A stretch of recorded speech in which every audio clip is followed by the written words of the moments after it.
Assalamualaikum class. This is Mohammad Hashim Zia and you guys are watching Mathematics by Hashim Zia.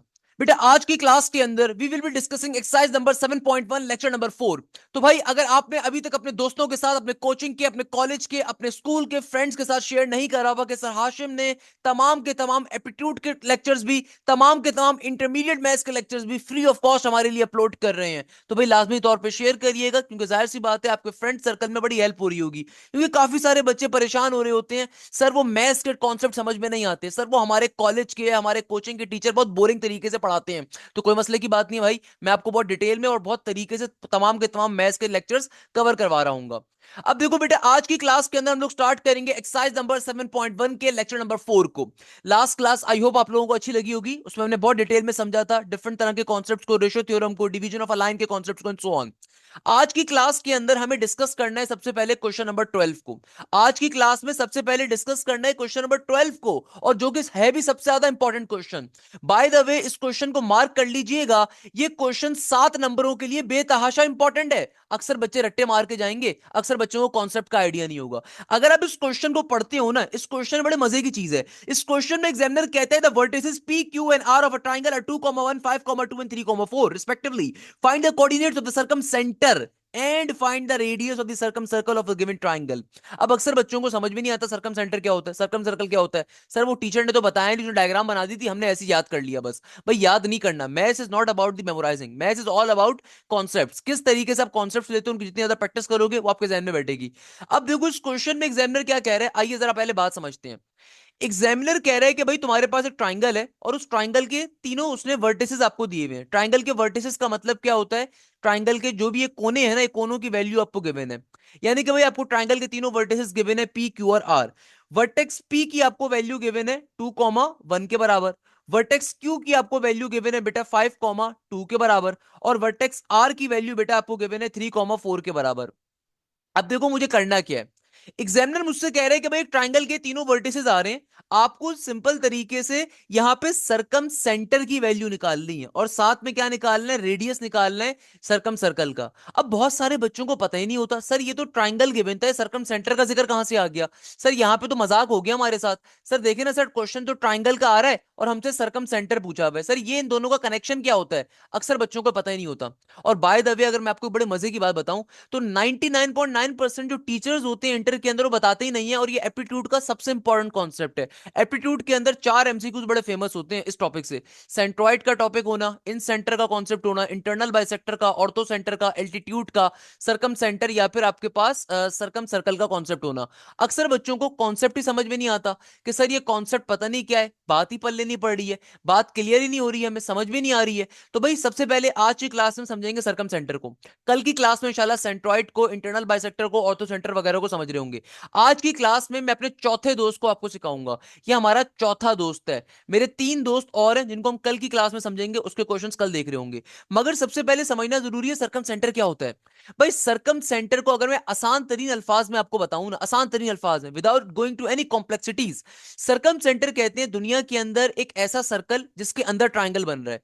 या फिर आप लोगों को यह बात मालूम होनी चाहिए कि भाई एक ऐसा सर्कल जो ट्राइंगल के तमाम वर्टिसेस से पास कर रहा हो, एक ऐसा सर्कल जो ट्राइंगल के तमाम वर्टिसेस को टच करते हुए जा रहा हो, पास करते हुए जा रहा हो। जैसे लेट सपोज मैंने आपके सामने एक सर्कल बनाया, देखो ये एक ऐसा सर्कल है जो ट्राइंगल के तमाम वर्टिसेस से पास कर रहा है। ऐसे सर्कल को दुनिया में क्या कहते हैं, ऐसे सर्कल को दुनिया में कहा जाता है सरकम सर्कल। ये बड़ा बेसिक कॉन्सेप्ट है, ये मैंने बहुत सिंपल वे में आपको बताया, इसमें कॉम्प्लेक्सिटीज और भी होती हैं, मगर एक आसान लॉजिक क्या होती है, एक ऐसा सर्कल जो कि ट्राइंगल के तमाम वर्टिसेस को जस्ट टच करते हुए जा रहा हो, उसको क्या कहा जाता है, उसको कहा जाता है सरकम सर्कल का होना। और ऐसे सर्कल का जो सेंटर होता है उसको हम कहते हैं सरकम सेंटर। ये ट्रिगोनोमेट्री की डेफिनेशन है इसकी। ये कौन सी डेफिनेशन है इसकी, ट्रिगोनोमेट्री के अंदर ये कॉन्सेप्ट आप लोगों ने पढ़ा हुआ होगा, यूप। ये ट्रिगोनोमेट्री की डेफिनेशन है कि भाई एक ऐसा सर्कल का होना जिस जो कि ट्राइंगल के तमाम वर्टिसेस को टच करते हुए जा रहा हो। If a circle is touching all the vertices of a triangle, then it is known as the circumcircle and the centre is known as the circumcentre. मगर वो ट्राइंगल के लिए, मगर वो ट्रिगोनोमेट्री के लिए था। हमारे पास एनालिटिकल ज्योमेट्री के अंदर इसका कॉन्सेप्ट थोड़ा सा डिफरेंट होता है। एनालिटिकल ज्योमेट्री के अंदर इसकी डेफिनेशन ये होती है, देखो ये जो आपने कॉन्सेप्ट पढ़ा ना, ये कॉन्सेप्ट होता है हमारे पास ट्रिगोनोमेट्री के अंदर। ऑल्दो मैं चाहूं तो यहां पे भी हम इसको यूटिलाइज कर सकते हैं, कोई मसले की बात नहीं है। कि भाई सरकम सेंटर क्या होता है, हमारे पास वो पर्टिकुलर पॉइंट जहां पे आपके पास सर्कल का आपको सेंटर मिल रहा है, और सरकम सेंटर किसका है? ये सरकम सर्कल का है। सरकम सर्कल क्या होता है? एक ऐसा सर्कल जो कि ट्राइंगल के तमाम वर्टिसेस से पास कर रहा है। रिमेंबर दिस थिंग, ये कॉन्सेप्ट जो है ये एप्टीट्यूड के अंदर भी बहुत आते हैं और आपके एमसीक्यूज में भी बहुत आते हैं। आपके जो इंटर के एमसीक्यूज होते हैं इसमें सेंट्रॉइड का कॉन्सेप्ट है, इन सेंटर का है, आपके पास मीडियन का कॉन्सेप्ट है, आपके पास राइट बाइसेक्टर का कॉन्सेप्ट है, आपके पास ऑर्थो सेंटर का कॉन्सेप्ट है, एल्टीट्यूड का कॉन्सेप्ट है। तो भाई हम काफी सारी चीजें कल की क्लास में भी पढ़ रहे होंगे, मगर आज की क्लास में जो इस टॉपिक से लिंक बात है ना, मैं वो आपको सिखाऊंगा। कि देखो, हमें ये बात मालूम होनी चाहिए कि सरकम सेंटर की बेसिक डेफिनेशन होती है ट्रिगोनोमेट्री में, वाइल सरकम सेंटर की एक डेफिनेशन और भी होती है, और वो डेफिनेशन ये होती है कि सरकम सेंटर दुनिया में क्या होता है? सरकम सेंटर दुनिया के अंदर होता है point of intersection of the right bisectors of a triangle. Circumcentre की डेफिनेशन क्या होती है? Point of intersection of the right bisectors of a triangle. यानी कि कभी भी अगर आपको ट्राइंगल की रिस्पेक्ट से डेफिनेशन बतानी हो सरकम सेंटर की, तो ये होती है। अब मुझे पता है आप में से बहुत से बच्चे बोलेंगे सर ये राइट बाइसेक्टर क्या होता है? सरकम सेंटर की देखो एक डेफिनेशन दुनिया के अंदर और भी एग्जिस्ट करती है, और वही होती है कि point of intersection of the right bisector of a triangle. इस कॉन्सेप्ट को वैसे मैं कल की क्लास में ज्यादा डिटेल में सिखाऊंगा कि भाई ये तमाम चीजें क्या होती हैं, सरकम सेंटर का होना, या राइट बाइसेक्टर्स का होना, या एल्टीट्यूड का होना, या सिंपल बाइसेक्टर का होना। मगर आज की क्लास में आपको थोड़ा सा बस बता देता हूं कि देखो राइट बाइसेक्टर किसे कहते हैं, अगर ट्राइंगल की रिस्पेक्ट से, एनालिटिकल ज्योमेट्रिक रिस्पेक्ट से हम बात करें। तो बेटा देखो, दुनिया के अंदर कोई भी ट्राइंगल अगर एग्जिस्ट कर रहा है, अगर मैं उस ट्राइंगल के वर्टेक्स से एक लाइन निकालता हूं इस तरीके से, अगर मैं ट्राइंगल के वर्टेक्स से एक लाइन निकालता हूं और वो लाइन अपोजिट साइड को जाके दो बराबर हिस्सों में तकसीम कर दे, ना सिर्फ ये बल्कि साथ साथ अपोजिट साइड के ऊपर जाके एक परपेंडिकुलर भी ड्रॉ कर दे, तो ऐसी लाइन को दुनिया में कहा जाता है राइट बाइसेक्टर। अब चूंकि ये वर्टेक्स ए से निकली है तो इसीलिए इसका नाम होता है right bisector of A. Similarly बेटा देखो, राइट बाइसेक्टर किसे कहते हैं? परपेंडिकुलर बाइसेक्टर किसे कहते हैं? अगर मैं ट्राइंगल के वर्टेक्स से एक लाइन निकालूं, अगर मैं ट्राइंगल के वर्टेक्स से एक लाइन निकालूं इस तरीके से कि वो लाइन अपोजिट साइड को जाके ना सिर्फ दो बराबर हिस्सों में तकसीम कर दे, बल्कि साथ साथ अपोजिट साइड के ऊपर एक परपेंडिकुलर भी ड्रॉ कर दे, 90 डिग्री का एंगल ड्रॉ कर दे, तो ऐसी लाइन को हम कहते हैं राइट बाइसेक्टर ऑफ। चूंकि वर्टेक्स बी से ये लाइन निकल रही है तो इसका नाम होगा right bisector of B. Similarly बेटा देखो, अगर मैं वर्टेक्स सी से एक लाइन निकालूं इस तरीके से, अगर मैं वर्टेक्स सी से एक लाइन निकालूं और वो भी इस तरीके से कि ये लाइन अपोजिट साइड को जाके ना सिर्फ दो बराबर हिस्सों में तकसीम करे, बल्कि साथ साथ अपोजिट साइड के ऊपर 90 डिग्री का एंगल भी ड्रॉ कर दे, तो ऐसी लाइन को कहा जाता है right bisector of C. Remember this thing, वो पॉइंट जो आपको इन तीनों लाइनों के मिलाप पे मिलता है, the point of intersection of all these right bisectors of a triangle is known as the circumcentre. Maths के अंदर सरकम सेंटर की एक डेफिनेशन और क्या होती है जो कि अक्सर पेपर्स में पूछी जाएगी, कि पॉइंट ऑफ इंटरसेक्शन या point of concurrency. Point of concurrency का मतलब क्या होता है वो आगे की क्लासेस में आपको 7.2 7.3 में समझ में आएगा, मगर मैं आपको जल्दी से बता देता हूं। नॉर्मली पॉइंट ऑफ इंटरसेक्शन कहते हैं दुनिया में कभी भी दो लाइनें अगर मिलती हैं। पॉइंट ऑफ कॉन्करेंसी का मतलब होता है दो से ज्यादा लाइनें अगर एक पॉइंट के ऊपर मीट करती हैं, ऐसी पॉइंट को हम कहते हैं पॉइंट ऑफ कॉन्करेंसी। 7.34 में इसका कॉन्सेप्ट एग्जिस्ट कर रहा होगा। तो भाई देखो, हमारे पास दुनिया के अंदर वो पॉइंट, दुनिया के अंदर ऐसे पॉइंट का होना जो कि आपको, जहां पे आपको तमाम ट्राइंगल के राइट बाइसेक्टर्स मीट करते हैं, उस पॉइंट को भी हम क्या कहते हैं? सरकम सेंटर कहते हैं। तो भाई सरकम सेंटर की एक डेफिनेशन और भी होती है, इसमें परेशान मत होइएगा, मैं कल की क्लास के अंदर जो हमारी सेंट्रॉइड वाली क्लास होगी जिसके अंदर हम इन सेंटर के बारे में पढ़ेंगे, सेंट्रॉइड के बारे में पढ़ेंगे, वहां पे इन चारों दोस्तों का जिक्र करूंगा, वहां पे चारों दोस्त आपको पढ़ाऊंगा, मेरे बड़े फेवरेट दोस्त हैं। एप्टीट्यूड के अंदर ये कॉन्सेप्ट बिलियन डॉलर्स का है, बहुत ज्यादा आता है। यकीन मानिएगा 99.99% स्टूडेंट्स जो है ना, एप्टीट्यूड के अंदर इस कॉन्सेप्ट की तैयारी नहीं होती उनकी, ना उनको पता होता है, ना उनके टीचर ने उनको बताया होता है सरकम सेंटर किसे कहते हैं, इन सेंटर क्या होता है, आपके पास सेंट्रॉइड क्या होता है, मीडियन क्या होता है। 99.99% बच्चे को नहीं पता होता। वहां पे जाके जब मैं बच्चे से पूछता हूं ना कि सरकम सेंटर या इन सेंटर किसे कहते हैं, इन सर्कल का कॉन्सेप्ट क्या, वो कहता है ट्राइंगल में सर्कल, सर्कल में ट्राइंगल, में उससे मजाक करता हूं तो 99.9% बच्चा गलत जवाब देता है। इसका मतलब क्या? इंटर से पढ़ के नहीं आता, इंटर के टीचर ने उसको कॉन्सेप्ट ही नहीं दिया होता। तो भाई ऑल्दो मेरा काम नहीं है अभी जब मैं आपको इंटर पढ़ा रहा हूं, मेरा काम नहीं है, बट स्टिल मैं ट्राई कर रहा हूं, I am trying my best कि भाई चैप्टर क्वेश्चन नंबर 12 गया भाड़ में, वो आपको बाद में समझ में आएगा। आपको पहले एटलीस्ट बैक साइड के ऊपर ये पता तो होना चाहिए। जब तक ये पता नहीं होगा एमसीक्यूज कैसे निकालोगे? आप नहीं कर सकते एमसीक्यूज में अच्छा परफॉर्म अनलेस एंड अनटिल आपको बेसिक नॉलेज ना हो। तो खैर वापस आते हैं। तो भाई अब आते हैं अपने क्वेश्चन के ऊपर, क्वेश्चन नंबर 12 के ऊपर, कि भाई क्वेश्चन नंबर 12 को पढ़ते साथ ही एक अच्छे बच्चे को अंदाजा हो जाएगा इस क्वेश्चन ने मांगा हुआ क्या है। भाई क्या चीज मांगी हुई है, एग्जामिनर कहता है कि पी क्यू आर जो है तुम्हारे पास एक ट्राइंगल के वर्टिसेस आ रहे हैं, find the coordinate of the circumcentre and the radius of the circumcircle of a triangle. अब देखो बेटा इस क्वेश्चन की लॉजिक क्या है। क्वेश्चन की लॉजिक ये है कि भाई सिंपल तरीके से आपको पता चल गया सरकम किसकी बात हो रही है, भाई सरकम सर्कल की बात हो रही है। तो आपने जल्दी से ट्राइंगल के इर्द गिर्द एक सर्कल को ड्रॉ कर लिया। इससे फायदा क्या होगा, एक अच्छे बच्चे को फौरन से अंदाजा हो जाएगा कॉन्सेप्ट क्या है। क्यों, क्योंकि देखो हमें ये बात मालूम है कि भाई अब मुझे सरकम सेंटर निकालना है और क्या निकालना है, हमें रेडियस भी कैलकुलेट करना है। अब देखो whenever there is a concept of circumcircle, तो भाई हमें ये बात मालूम है कि जो सरकम सेंटर होता है बेसिकली क्या होता है, हमारे पास वो इस तरीके की शेप को फॉलो कर रहा होता है, इस तरीके की शेप को क्या कर रहा होता है, फॉलो अप कर रहा होता है। क्योंकि सरकम सेंटर क्या होता है, वर्टिसेस से लेके कोने तक का डिस्टेंस होता है। तो भाई लेट सपोज अगर मैं यहां पे भी सर्कल को ड्रॉ करूं, तो आपके पास यही स्ट्रक्चर बनेगा ना, कि भाई सरकम सर्कल क्या होगा, सरकम सर्कल मेरे पास होगा ये वाला स्ट्रक्चर आ जाएगा सिंपल तरीके से। ये जो स्ट्रक्चर मैंने आपके सामने फॉर्म करा है किस चीज का आ गया बेटा, ये सिंपल तरीके से मेरे पास सरकम सर्कल का स्ट्रक्चर फॉर्म हो गया। क्लियर है। अब देखो इसकी खास बात क्या होती है। लेट सपोज मुझे ये वाला जो पॉइंट है ना, ये सर्कल का क्या आ रहा है, ये सर्कल का सेंटर आ रहा है, इसको मैं पॉइंट ए कह देता हूं, इसको मैं क्या कह देता हूं, पॉइंट ए कह देता हूं। या फिर आप चाहें तो इसको पॉइंट एक्स कह लीजिए, या आप चाहें तो इसको पॉइंट वाई कह लीजिए, वो आपकी चॉइस है। तो फॉर एग्जाम्पल मैं इसको पॉइंट ओ कह देता हूं, आसान लफ्जों के लिए मैं इसको पॉइंट ओ कह लेता हूं।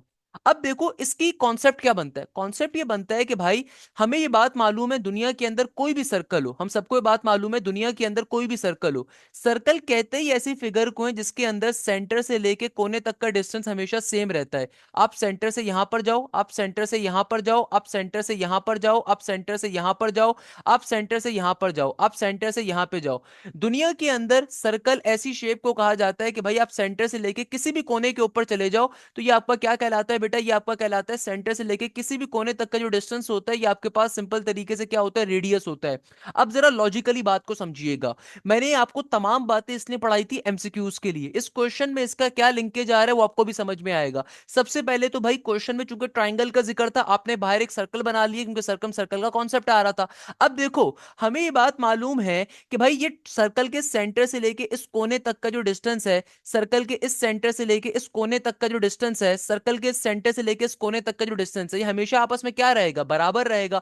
आसान भाषा में मैं क्या कह सकता हूं कि भाई ये ओ से लेके पी का जो डिस्टेंस है, ओ से लेके जो क्यू का डिस्टेंस है, और ओ से लेके जो आर का डिस्टेंस है, ये हमेशा आपस में बराबर रहेगा। आपको ये बात समझ में आती है कॉन्सेप्ट मैंने क्या अप्लाई करा है। देखो बहुत बेसिक कॉन्सेप्ट है बट है बहुत इंपॉर्टेंट, कि कभी भी दुनिया में जो सर्कम सर्कल होता है ना, इसी खास बात क्या होती है, सारी बातों को भूल जाओ। किसी भी बच्चे को परेशानी अगर हो रही है तो बेटा कोई टेंशन लेने की जरूरत नहीं है, मैं सारी बातों को रिपीट कर देता हूं।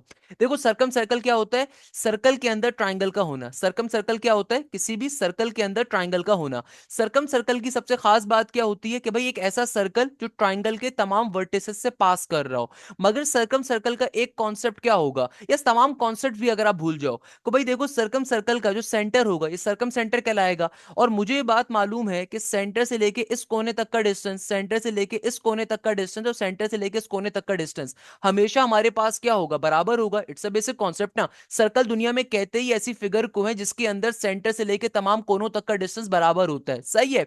मगर सर्कम सर्कल की एक डेफिनेशन मैंने आपको और बताई, और ये डेफिनेशन क्या होती है, point of intersection of all the right bisector is also termed as the circumcircle. Remember this thing, ये वाली जो डेफिनेशन मैंने आपको बताई है ना, ये बहुत इंपॉर्टेंट डेफिनेशन है। कल की क्लास के अंदर हम इससे लिंकेज काफी सारे क्वेश्चंस कवर अप करेंगे। कल की क्लास में इससे मिलते जुलते काफी कॉन्सेप्ट्स भी कवर कर रहे होंगे। मगर अभी आपको इतना डिफिकल्टी के ऊपर जाने की जरूरत नहीं है, अभी मैं आपके लिए चीजों को बड़ा आसान कर देता हूं। कि देखो सर्कम सर्कल क्या होता है, एक ऐसा सर्कल जो ट्राइंगल के तमाम वर्टिसेस से पास कर रहा हो। दूसरे नंबर के ऊपर जो भी सर्कल का सेंटर होगा उससे इस कोने तक का डिस्टेंस, उससे इस कोने तक का डिस्टेंस, और उससे ऊपर तक का डिस्टेंस हमेशा बराबर होगा। इतनी सारी बात समझ में आती है, इतनी सी बात तो समझ में आती है ना तमाम स्टूडेंट्स को। इतनी जब डिटेल में और इतने मजे के जब मैंने आपको कॉन्सेप्ट्स दिए हैं, तो आई होप ये वाली बात तो आप तमाम स्टूडेंट्स को बहुत इजीली क्लियर होती है और समझ में भी आती है। क्लियर है बेटा, इसमें तो किसी को कोई प्रॉब्लम नहीं होगा, आई होप सो।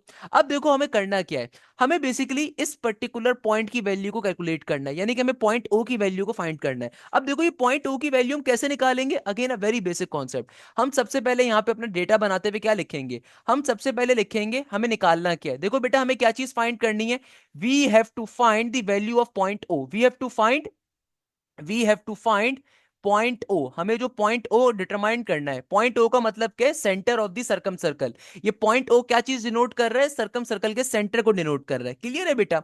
अब देखो हमारे पास क्वेश्चन में डेटा क्या क्या गिवन है। हमारे पास क्वेश्चन में डेटा गिवन है कि भाई आपको पी वैल्यू गिवन है, पी गिवन है किसके बराबर, 2,1 के बराबर। फिर हमारे पास क्यू कोऑर्डिनेट क्या आ रहा है, 5,2 के बराबर आ रहा है। हमारे पास आर कोऑर्डिनेट क्या आ रहा है, 3,4 के बराबर आ रहा है। क्लियर है? जो पहला वाला पॉइंट होता है उसको x1 y1 कह सकते हो, दूसरे वाले को x2 y2, तीसरे वाले को x3 y3। कहने की जरूरत नहीं है, मैं एक अंदाजा बता रहा हूं आपको। अब देखो कॉन्सेप्ट क्या है, मैंने कॉन्सेप्ट ऑलरेडी आपको क्वेश्चन का बता दिया कि भाई चूंकि मुझे सर्कल का सेंटर निकालना है और इस क्वेश्चन में डायरेक्टली कोई फॉर्मूला अप्लाई नहीं कर सकते, तो हमें पता है कि सर्कल के सेंटर से लेके कोने तक का डिस्टेंस क्या कहलाता है, रेडियस। सर्कल के सेंटर से लेके कोने तक का डिस्टेंस क्या कहलाता है, रेडियस। सर्कल के सेंटर से कोने तक का डिस्टेंस क्या कहलाता है, रेडियस। अगर मुझे सेंटर की पॉइंट निकालनी है तो मैं क्या करूंगा, पहले मैं इस डिस्टेंस की वैल्यू निकाल लूंगा, फिर इसके निकालूंगा, फिर इसके निकालूंगा, और फिर इन इक्वेशंस को आपस में सिंप्लीफाई करूंगा, तो फाइनली मुझे एक्स कॉमा वाई की वैल्यू मिल जाएगी। क्योंकि और कोई तरीका नहीं है सॉल्व करने का, क्योंकि आपके पास सर्कम सेंटर का डायरेक्टली कोई फॉर्मूला दुनिया में एग्जिस्ट करता नहीं है। तो हम लोग देखो बेटा कैसे सॉल्व करेंगे, हम सिंपल तरीके से, क्योंकि ये आपस में तीनों रेडियस बराबर होंगे, नॉर्मल सी बात है ना, तो मैं इसको क्या कह सकता हूं, मैं इसको सिंपल तरीके से क्या कह सकता हूं बेटा, मैं इसको कह सकता हूं as we know that for circumcircle. मैं इसको क्या लिख सकता हूं, जो तमाम बातें मैंने क्लास के स्टार्ट में आपको समझाई है ना कॉन्सेप्ट के तौर पे, उनको यहां पे अप्लाई करूंगा।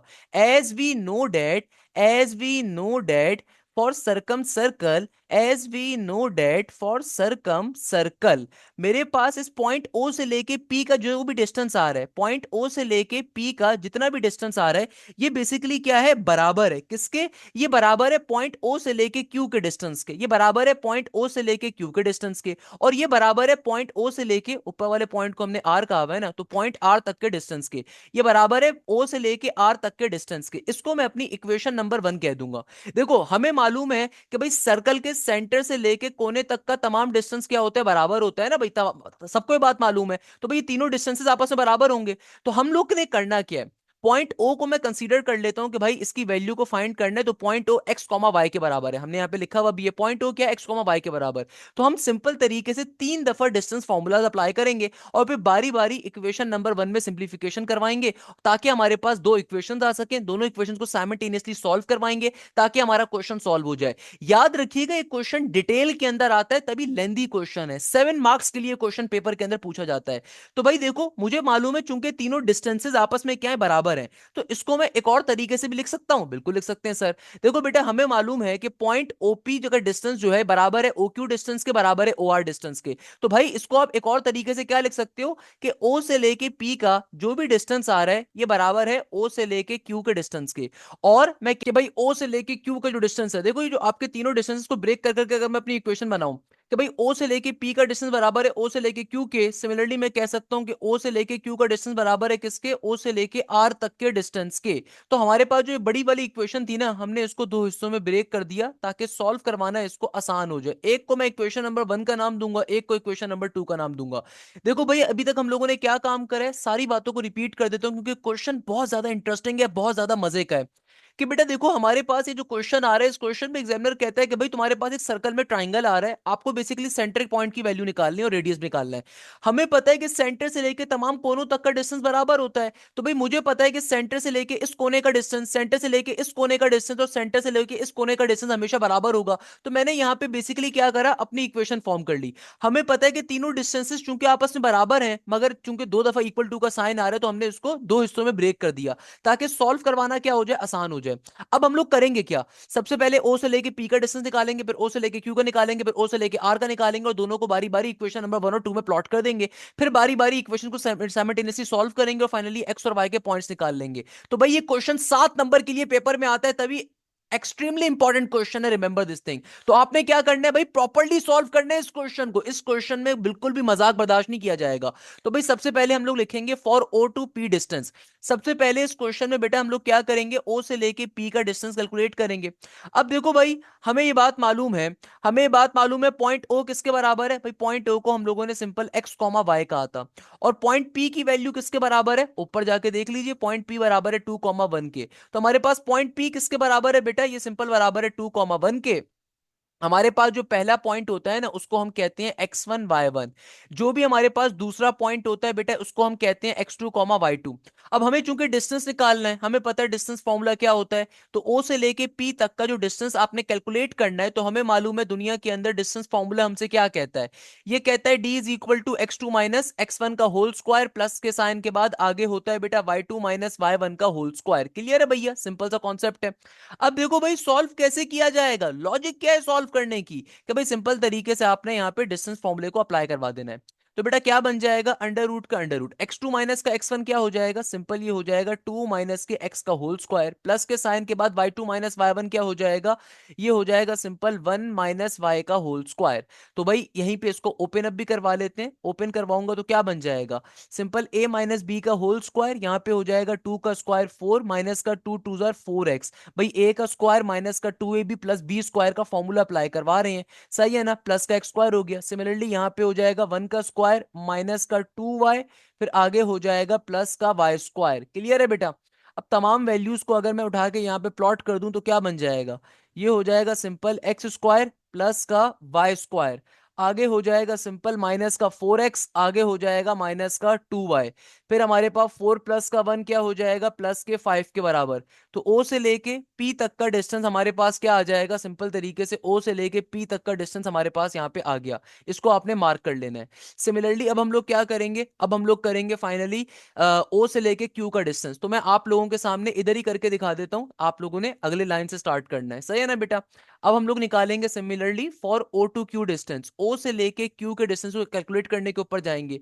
तो बेटा देखो हमारे पास पॉइंट O हमने किसको कहा हुआ है, x कॉमा y को कहा हुआ है। हमारे पास पॉइंट Q की वैल्यू किसके बराबर है, भाई जो पॉइंट Q आ रहा है बेटा ये किसके बराबर है, पॉइंट Q बराबर है 5,2 के बराबर।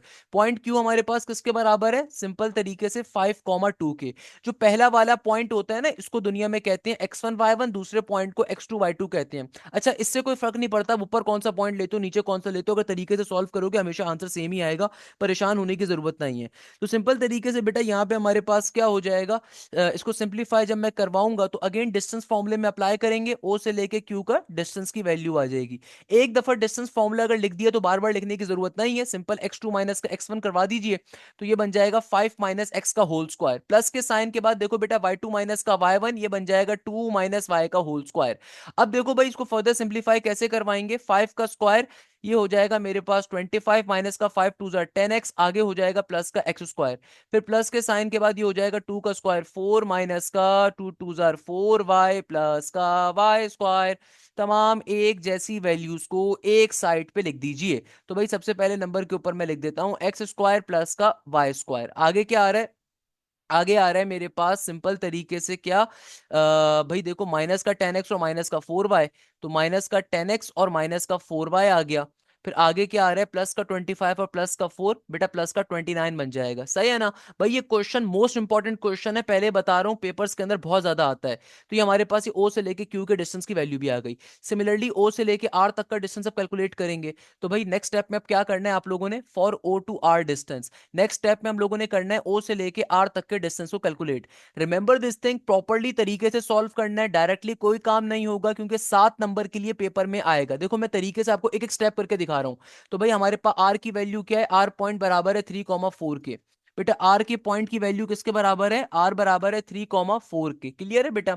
हमारे पास जो आर का पॉइंट आ रहा है ये आ रहा है 3,4, तो 3,4 आ गया। अगेन यहाँ पे भी डिस्टेंस फॉर्मूला अप्लाई करेंगे सिंपल तरीके से, कोई मुश्किल चीज नहीं है। हमें पता है डिस्टेंस फॉर्मूला होता है simple d is equal to under root का अंडर रूट, आगे हो जाएगा x2 माइनस का x1, तो ये बन जाएगा 3 माइनस के x का होल स्क्वायर, फिर आगे y2 माइनस का y1, तो ये बन जाएगा 4 माइनस y का होल स्क्वायर। क्लियर है बेटा। सिंपल तरीके से हम लोगों ने फॉर्मूलाज को अप्लाई करवाने के ऊपर जाना है। फॉर्मूलाज कैसे अप्लाई करते हैं भाई हम सबको पता है, सिंपल तरीके से a माइनस बी के होल स्क्वायर का फॉर्मूला हो जाएगा 3 माइनस के x का स्क्वायर, 3 का स्क्वायर 9 होता है, माइनस का 3 टू जार 6x हो जाएगा यहाँ पे, माइनस का 3 टू जार 6x आ जाएगा बेटा यहाँ पे। फिर आगे हो जाएगा प्लस का एक्स स्क्वायर, देन आगे हो जाएगा 4 का स्क्वायर 16 माइनस का 4 2 जार 8y, फिर आगे हो जाएगा बेटा प्लस का वाई स्क्वायर। क्लियर है? इसको अब हम लोगों ने तरीके से बैठ के सिंप्लीफाई करवा लेंगे, तो ये मेरे पास डिस्टेंस आ जाएगा कहां से कहां तक का, ओ से लेके आर तक का डिस्टेंस आ जाएगा। किसके बराबर आएगा? देखो भाई ये सिंपल तरीके से बन जाएगा एक्स स्क्वायर प्लस का वाई स्क्वायर।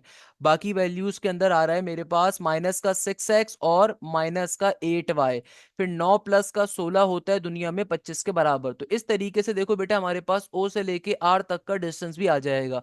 क्या आ जाएगा? ओ से लेके आर तक का डिस्टेंस भी आ जाएगा।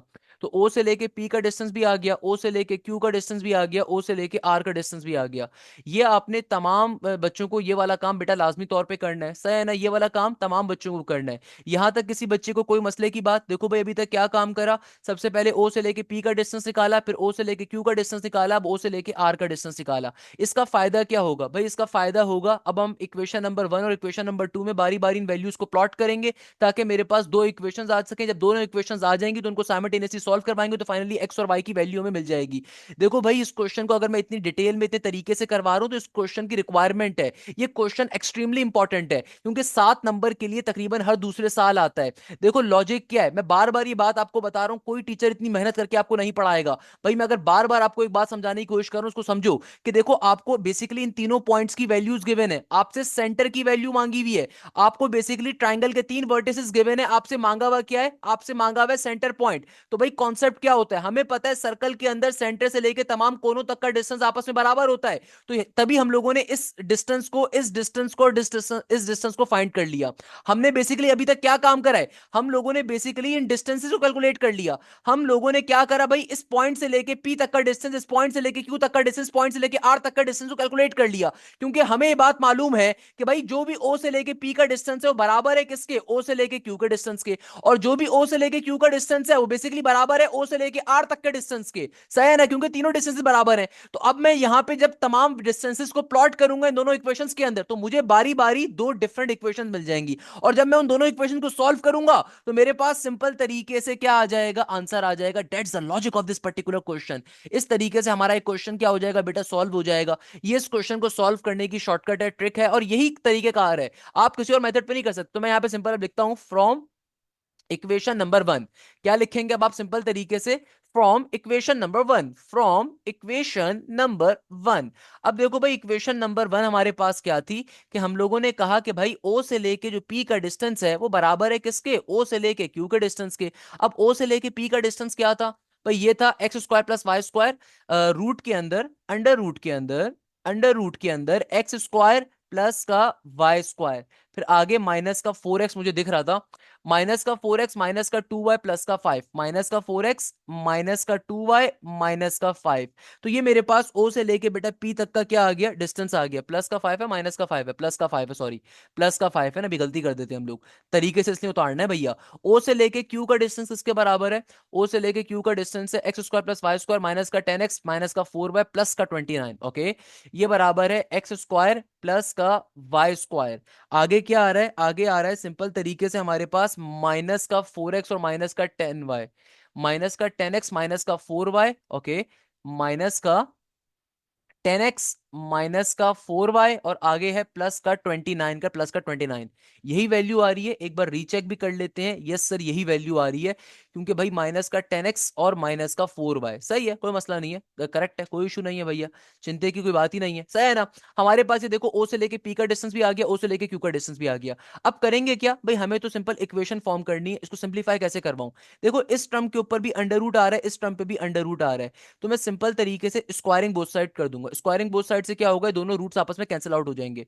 और यहां पे क्या आ जाएगा? एक्स स्क्वायर प्लस का वाई स्क्वायर माइनस का 4x माइनस का 2y प्लस का 5 इक्वल टू के बाद यहां पे क्या बचेगा? इधर आ जाएगा एक्स स्क्वायर प्लस का वाई स्क्वायर माइनस का 10x माइनस का 4y प्लस का 29। हमने दोनों तरफ स्क्वायरिंग बोथ साइड कर दी, तो रूट क्या हो जाएगा बेटा? कैंसिल आउट हो जाएगा। क्लियर है?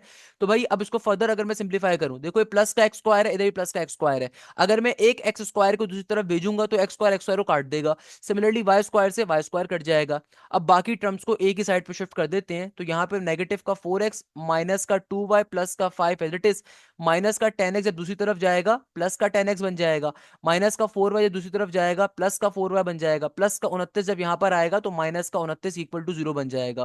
तो अगर मैं इक्वेशन को सिंप्लीफाई करूं तो बेटा इक्वेशन क्या आ जाएगी सिंप्लीफाई होके, ये आ जाएगी मेरे पास सिंपल तरीके से किसके बराबर, नेगेटिव का 4x और प्लस का 10x, ये आ जाएगा पॉजिटिव का 6x, माइनस का 2y प्लस का 4y, ये आ जाएगा मेरे पास प्लस का 2y। 29 में से 5 को माइनस करूंगा तो जाहिर सी बात है ये बनेगा 24, माइनस का 24 इक्वल टू 0 का 0। चाहो तो अभी भी इक्वेशन को सिंप्लीफाई कर सकते हो, इस पूरी इक्वेशन में से मैं 2 कॉमन ले सकता हूं, इक्वेशन बन गई 6x plus 2y minus 24 equal to 0। इसको थोड़ा सा सिंप्लीफाई करवा सकते हैं, बिल्कुल करवा सकते हैं। कैसे कि अगर मैं इस पूरी इक्वेशन में से क्या कॉमन ले लूं, 2 कॉमन ले लूं। अगर मैं इस पूरी इक्वेशन में से 2 कॉमन लेता हूं, देखो ब्रैकेट में क्या बनेगा, 2 3 जार 6 होता है, 3x आ जाएगा, प्लस का y माइनस का 2 12 जार 24 इक्वल टू के बाद 0। देखो बेटा 2 यहाँ पे मल्टीप्लाई हो रहा है, वहां पे 0 से डिवाइड होके क्या हो जाएगा, खत्म हो जाएगा, नॉर्मल सी बात है। तो भाई आपके पास फाइनली इक्वेशन क्या आ जाएगी, मेरे पास फाइनली इक्वेशन आ जाएगी 3x प्लस का y माइनस का 12 इक्वल टू 0। इसको मैं फाइनली अपना इक्वेशन नंबर अल्फा कह सकता हूं। बेटा इसको मैं क्या नाम दूंगा, इसको मैं नाम दूंगा इक्वेशन नंबर अल्फा का। देखो बेटा अभी तक हम लोगों ने कोई मुश्किल काम नहीं करा, बहुत सिंपल सा काम करा है। आपने सिंपल ओपी और ओक्यू के डिस्टेंस को आपस में इक्वेट करवाया और इक्वेशन नंबर अल्फा की वैल्यू निकाल ली। अब मैं सिमिलरली फ्रॉम इक्वेशन नंबर 2 के ऊपर जाऊंगा और मैं सिंपल तरीके से OQ और OR के डिस्टेंस को आपस में सिमिलर करवाऊंगा और उसके बाद मैं सेकंड इक्वेशन इक्वेशन बीटा को फाइंड कर लूंगा। तो मैं डायरेक्टली यहीं पे लिखता हूं, सिंपल तरीके से मैं क्या लिखूंगा, from equation number 2, from equation number 2। Equation number 2 के अंदर क्या काम हो रहा है, OQ डिस्टेंस को हम कंपेयर करवाएंगे OR डिस्टेंस के बराबर। देखो O से लेके Q का, ये मुझे साफ तौर पे OQ की इक्वेशन ऊपर दिख रही है तो मैं इसी को यूटिलाइज कर रहा हूं यहाँ पे। तो OQ की इक्वेशन किसके बराबर है, ये बराबर है एक्स स्क्वायर प्लस का वाई स्क्वायर माइनस का 10x माइनस का 4y प्लस का 29 इक्वल टू के बाद OR। OR का डिस्टेंस क्या था भाई, OR का डिस्टेंस किसके बराबर था, OR का डिस्टेंस था x square plus y square minus 6x minus 8y plus 25, यानी कि माइनस 6x माइनस 8y। सही है, किसके बराबर था, ये बराबर था एक्स स्क्वायर प्लस का y square minus 6x minus 8y, आगे आ जाएगा प्लस का 25। अब इसको बैठ के सिंप्लीफाई करवा लेंगे, सिंपल काम है भाई, क्या मुश्किल बात है इसके अंदर। सबसे पहले नंबर के ऊपर क्या काम करेंगे, सबसे पहले नंबर के ऊपर बेटा स्क्वायरिंग बोथ साइड करेंगे। स्क्वायरिंग बोथ साइड से क्या होगा, दोनों तरफ के अंडर रूट्स कैंसिल आउट हो जाएंगे। तो मेरे पास सिंपल इक्वेशन आ जाएगी एक्स स्क्वायर प्लस का वाई स्क्वायर माइनस का 10x माइनस का 4y प्लस का 29 इक्वल टू के बाद बेटा मेरे पास इक्वेशन आ जाएगी एक्स स्क्वायर प्लस का वाई स्क्वायर माइनस का 6x माइनस का 8y प्लस का 25। तो बेटा देखो हमारे पास इस एक्स स्क्वायर से एक्स स्क्वायर कट जाएगा, वाई स्क्वायर से वाई स्क्वायर कट जाएगा, तमाम वैल्यूज को एक साइड पे शिफ्ट कर देंगे। मुझे साफ तौर पे दिख रहा है कि भाई यहाँ पे जो वैल्यूज आ रही है ना, ये वाली वैल्यू चूंकि नेगेटिव का 10x बड़ी वैल्यू x की यहाँ पर है, तो मैं इसको दूसरी तरफ भेजूंगा तो प्लस का 10x में कन्वर्ट हो जाएगा। तो क्या बन जाएगा, इधर 0 का 0, यहां पे पहले से मौजूद था नेगेटिव का 6x नेगेटिव का 8y प्लस का 25। जब माइनस का 10x यहां पर आएगा प्लस का 10x बन जाएगा, माइनस का 4y जब यहां पर आएगा प्लस का 4y बन जाएगा, प्लस का 29 जब यहां पर आएगा तो माइनस का 29 बन जाएगा।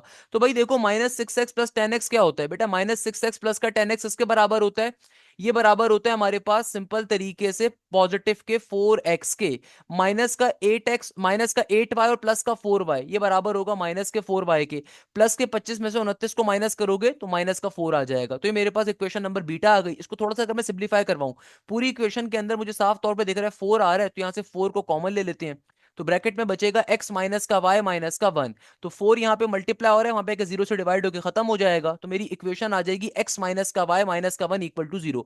इसका नाम आप रख सकते हो इक्वेशन नंबर बीटा। तो भाई देखो अभी तक हम लोगों ने क्या करा, फाइनली दो हम लोगों ने साइमल्टेनियसली हमने दो पर्टिकुलरली लीनियर इक्वेशंस को फॉर्म कर लिया। अब मैं बारी बारी इन दोनों इक्वेशन को सिंप्लीफाई करूंगा ताकि x और y का पॉइंट आ जाए जो कि सर्कम सेंटर का पॉइंट था। तो हम लोग क्या लिखेंगे, now now solving equation alpha and beta, now solving equation alpha and beta। बेटा ये क्वेश्चन 7 नंबर के लिए पेपर में आता है इसलिए बेतहाशा इंपॉर्टेंट है। Now solving equation alpha and beta, now solving equation alpha and beta. Equation number alpha क्या थी, इक्वेशन अल्फा थी 3x प्लस वाई माइनस का 12, 3x प्लस वाई माइनस का 12। इक्वेशन नंबर मेरे पास अल्फा आ रही थी 3x प्लस का y माइनस का 12। और इक्वेशन नंबर बीटा मेरे पास क्या आ रही है, इक्वेशन नंबर बीटा आ रही है x माइनस का y माइनस का 1 इक्वल टू 0। सिंपल तरीके से इन दोनों इक्वेशंस को हम लोगों ने ऐड करवाना है, तो आप यहाँ पे लिख भी सकते हो एडिंग बोथ द इक्वेशंस। आप यहाँ पे एक स्टेप लिख सकते हो, देखो ये थ्योरेटिकल चीज थोड़ी थोड़ी लिखनी होती है क्योंकि इसके नंबर होते हैं। एडिंग बोथ द इक्वेशंस, तो बेटा अगर मैं इन दोनों इक्वेशंस को ऐड करवाऊंगा तो जाहिर सी बात है भाई, प्लस वाई माइनस वाई को काट देगा, 3x प्लस का x 4x बन जाएगा, माइनस का 12 माइनस का 1 माइनस का 13 बन जाएगा इक्वल टू 0। माइनस का 13 जब दूसरी तरफ जाएगा तो प्लस का 13 की फॉर्म में जाएगा, 4 यहाँ पे मल्टीप्लाई हो रहा है, वहां पे डिवाइड हो जाएगा, तो x की वैल्यू आ जाएगी मेरे पास सिंपल 13 डिवाइडेड बाय 4 के। ये जो भी x का आंसर आया इसको डायरेक्टली आप इक्वेशन अल्फा या इक्वेशन बीटा में डालो, y का आंसर आ जाएगा। जो भी आपके पास ये x का आंसर आया है ना, इसको किसी भी आसान वाली इक्वेशन में डाल दीजिए, y का आंसर आ जाएगा। तो अगर मैं y निकालना चाहता हूं तो क्या लिखूंगा, putting putting x is equal to 13 divided by 4, putting x is equal to 13 divided by 4 in equation number beta डाल देंगे। इक्वेशन नंबर बीटा में जहां x आ रहा है, x की जगह पे क्या आ जाएगा, 13 डिवाइडेड बाय 4, आगे माइनस का y माइनस का 1। भाई माइनस के y को मैं इक्वल टू के दूसरी तरफ भिजवाऊंगा, वहां जाके प्लस का y हो जाएगा, तो यहाँ पे क्या बचेगा, 13 डिवाइडेड बाय 4 माइनस का 1 इज इक्वल टू पॉजिटिव का y। अब आपको अगर y की वैल्यू चाहिए, सिंपल एलसीएम ले लीजिए, इस 1 के नीचे कुछ भी नहीं है तो 1 तो होगा, तो मल्टीप्लाई डिवाइडेड बाय 4 करवा देंगे, तो क्या बन जाएगा, ये हो जाएगा सिंपल 13/4 माइनस का 4 डिवाइडेड बाय 4 इक्वल टू के बाद y का y। तो मेरे पास y की वैल्यू क्या आ जाएगी, ये नीचे एलसीएम सिमिलर हो गया, नीचे वाली वैल्यू को एक बार लिखेंगे, ऊपर 13 में से अगर आप 4 को माइनस करते हो तो क्या आ जाएगा बेटा, 9 आ जाएगा। तो देखो y की वैल्यू किसके बराबर आ गई, 9 डिवाइडेड बाय 4 के। इस तरीके से फाइनली आपको सरकम सेंटर मिल गया। देखो हमारा तकरीबन काम हो चुका है। हमें क्या चाहिए था, हमें बेसिकली हमारे पास जो ट्राइंगल था ना, जो सरकम सर्कल को फॉर्म कर रहा था, यानी कि देखो मेरे पास जो मेरा ये ट्राइंगल आ रहा था ना मासूम सा, बेसिकली हमारे पास क्या हो गया, हमें फाइनली सर्कल का सेंटर मिल गया। हमें बेसिकली क्या मिल गया, यानी कि हमें ये जो पॉइंट था, ये पॉइंट एक्स कॉमा वाई किसको डिनोट कर रहा था, सर्कम सेंटर को। तो मैं क्या कह सकता हूं, hence the value of circum centre, hence circum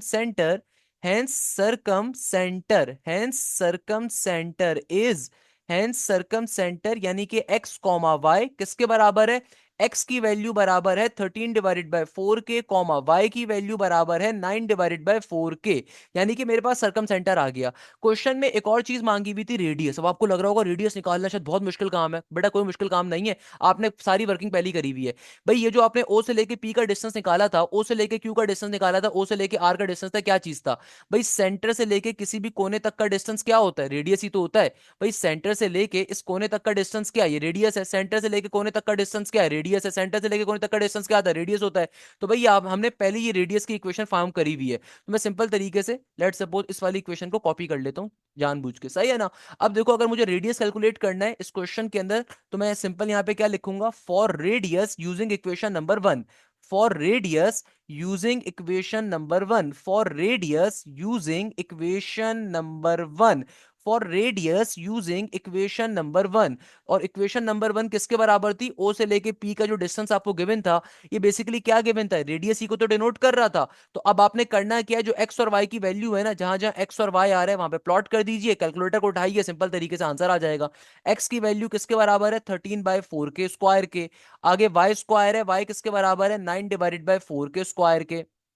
फिर आगे माइनस का 4x आ रहा है, तो x के अंदर x की वैल्यू आ जाएगी 13 डिवाइडेड बाय 4। फिर देखो बेटा आगे y के अंदर y की वैल्यू आ जाएगी, y की वैल्यू बराबर है 9 डिवाइडेड बाय 4 के, प्लस का 5। इट इज कैलकुलेटर पे डालो, सिंप्लीफिकेशन करवाओ, आंसर आ जाएगा। कैलकुलेटर पे डालोगे, सिंप्लीफिकेशन करवा लो, करके दिखा दूं क्या भाई, ये भी मैं करके दिखाऊं।